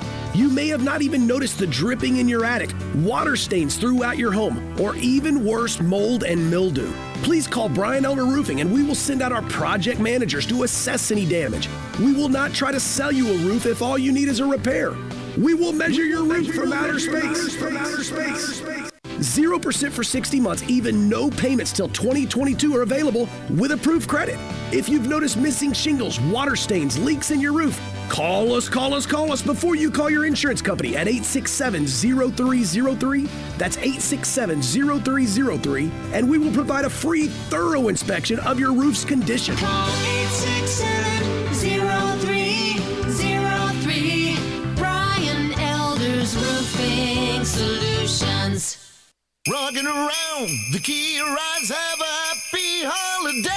That's right, Mid-South Gossett Kia on the Pike is rocking away at the Kia Holiday Sales Event. Command the season, and gift wrapping is available on your 2020 Kia Forte $142 a month lease, 2021 Kia Soul $148 a month lease, plus 2021 Kia K5 $192 a month lease. All just 36 months, $3149 due at signing. So get them what they really want this season, a new ride from Gossett Kia 1900 Covington Pike, or shop 24/7 at KiaCovingtonPike.com. Ask for Bobby J. He'll put you in a new Kia today. If you want it, we got it at Gossett Motor Cars. All 36-month leases, $3149 due at signing, 0 security deposit, $650 acquisition fee, 10,000 miles per year, 20 cents excess mileage, Forte ME 29910, MSRP 20,625, Soul M7755682, MSRP 20,315, K5 MG 0031199, MSRP 25,725, includes all manufacturer rebates and incentives, PF 695, excludes tax title and license, with approved credit warranty is a limited powertrain warranty. See Kia.com or retailer for details. Offer valid through 12/31/20, dealer stock only. Welcome back to Sports Time on Sports 56 with Wallo and Stats. This hour of Sports Time is brought to you by DeSoto Auto Sales. Here once again are Dave Woloshin and Brad Norsworthy. Come on, Muhammad, we hit fame. Final portion of the show brought to you by Conway, and they wish you and your family a Merry Christmas, a Happy New Year. You know, at Conway, timing, well, they understand it. It's not always right to have your heating, your cooling, your plumbing, your electric power to go out. So during the holiday season, if you should find you have an issue and you are in need of services, no, Conway is there to help with financing options. They have that available for you at this time of the year. And during the month of December, they're really trying to make it easy. They're offering their year-end heating system closeout for as low as $79 a month. That's right. Replace your heating system with Conway, brand new technology by year-end for as low as $79 per month. And if that's not enough, John and Company, well, they'll throw in an April air cleaner. They'll give you a free programmable thermostat, and you get a 10-year parts warranty. And you know you're always going to get the award-winning Conway service every time. All you got to do is make that call to the premier Mid-South Heating, Cooling, Plumbing, and Electric Service at 384-3511. That's 384-3511. Conway, with financing options available. It is officially crunch time.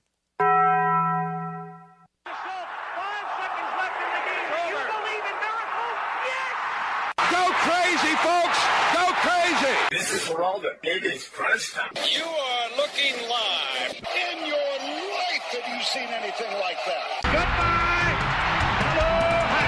Boop! Did you? What's happening, big dog? How you doing? It's obviously crunch time. Hammer, nail, coffin, this baby is over. All one, all two, all three, hey! Time for Taco Bell Crunch Time. Taco Bell, home of the crispy tortilla chips, topped with a double portion of either seasoned beef or shredded chicken, plus refried beans, nacho cheese sauce, reduced fat sour cream, guacamole, and a 3-cheese blend. Nachos Bel Grande, heaping portion of chips, topped with ground beef, tomatoes, beans, nacho cheese sauce, and a dollop of sour cream. Taco Bell, home to great food you get on your way home real fast and they bring you crunch time every day. Breaking right now, just learned that Justin Fuente will return next year at Virginia Tech. Brett McMurphy reporting that at Stadium. School announced a Tuesday news conference regarding football topics. Justin Fuente back as the head hokey at Virginia Tech next year. That's good. I like Justin Fuente. What'd you learn, Dave? I love him. I'm really glad. I am very happy that he gets another year. No. And I love James Shebest. Yeah. I don't want him having to move. Well, I can say this. They both need to win next year. Shebest yes, they do. And his special teams have to be really good, but really, Justin's going to have to win next year. He gets a 1-year reprieve. This just breaking, too. The Grizzlies are going to change their shooting guard position tonight. So here's the starters. Ja Morant at the 1. DeAnthony Melton's going to be your shooting guard. Dylan Brooks at the 3. Kyle Anderson at the 4. Jonas Valanciunas will start at the 5. So there's the starters for exhibition number 2 in Minnesota. Dave could have done without this. I just put the math together. So in 2008 was Tommy Tuberville's last year at Auburn. He bounced around at some other spots. But 12 years after his last game on the Plains, he found his way to the United States Senate. Come 2032, Gus Malzahn to the U.S. Senate, replacing Dick Shelby from Alabama. I can see it coming now. If that happens, we have a story. This is not a story that I can necessarily do without, but I think it's an important one to get in because it's just coming out too. Roger Goodell said today, even with the COVID-19 vaccines now being distributed to hospitals nationwide, NFL players and personnel will not be jumping lines for the vaccine before the Super Bowl, which is at this moment scheduled for February the 7th in Tampa. We are not planning on any of our personnel being vaccinated in advance of the Super Bowl. They're not going to jump lines, and they should not. And that is good news. I think that's proper. I mean, look, there's going to be a lot of protocol with that, but at least we have it. As somebody said, this is kind of the beginning of the end, and the end still may be a long time in sight, but at least now we're at that. Operation Warp Speed, a lot of people, public, private, Democrats, Republicans, blue states, red states, to take a victory lap on that one because it's very rare that we get on the same page and do a lot that successfully. Yeah. I'm keeping a close eye on. Let me just update you a little bit on Keontae Johnson, the Florida player. Please do. He remains in critical but stable condition, and now they say he is following simple commands. So that is a very good update, and he has been successfully transported to the UF Health Hospital in Gainesville.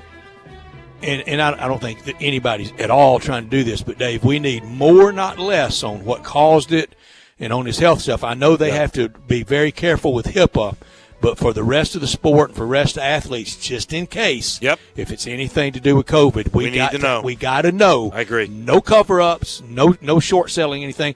We'll have fun watching Monday Night Football tonight, and glad to see Cleveland in a big home game. That'll be fun to watch Baker and Lamar, 2 Heisman Trophy winners, going at it. Can't wait to see it. That is for sure. We've got to thank David Cobb. Always enjoy chatting with him every Monday, and also to Blake Lovell. Same time, same place tomorrow. Stick around because we do have that football game right here on Sports 56. Ole Miss basketball, actually. Oh, I'm so sorry. That's right. Ole Miss basketball tonight against Central Arkansas. So stick around for that. We'll see you same time, same place tomorrow. Have a great night, everybody.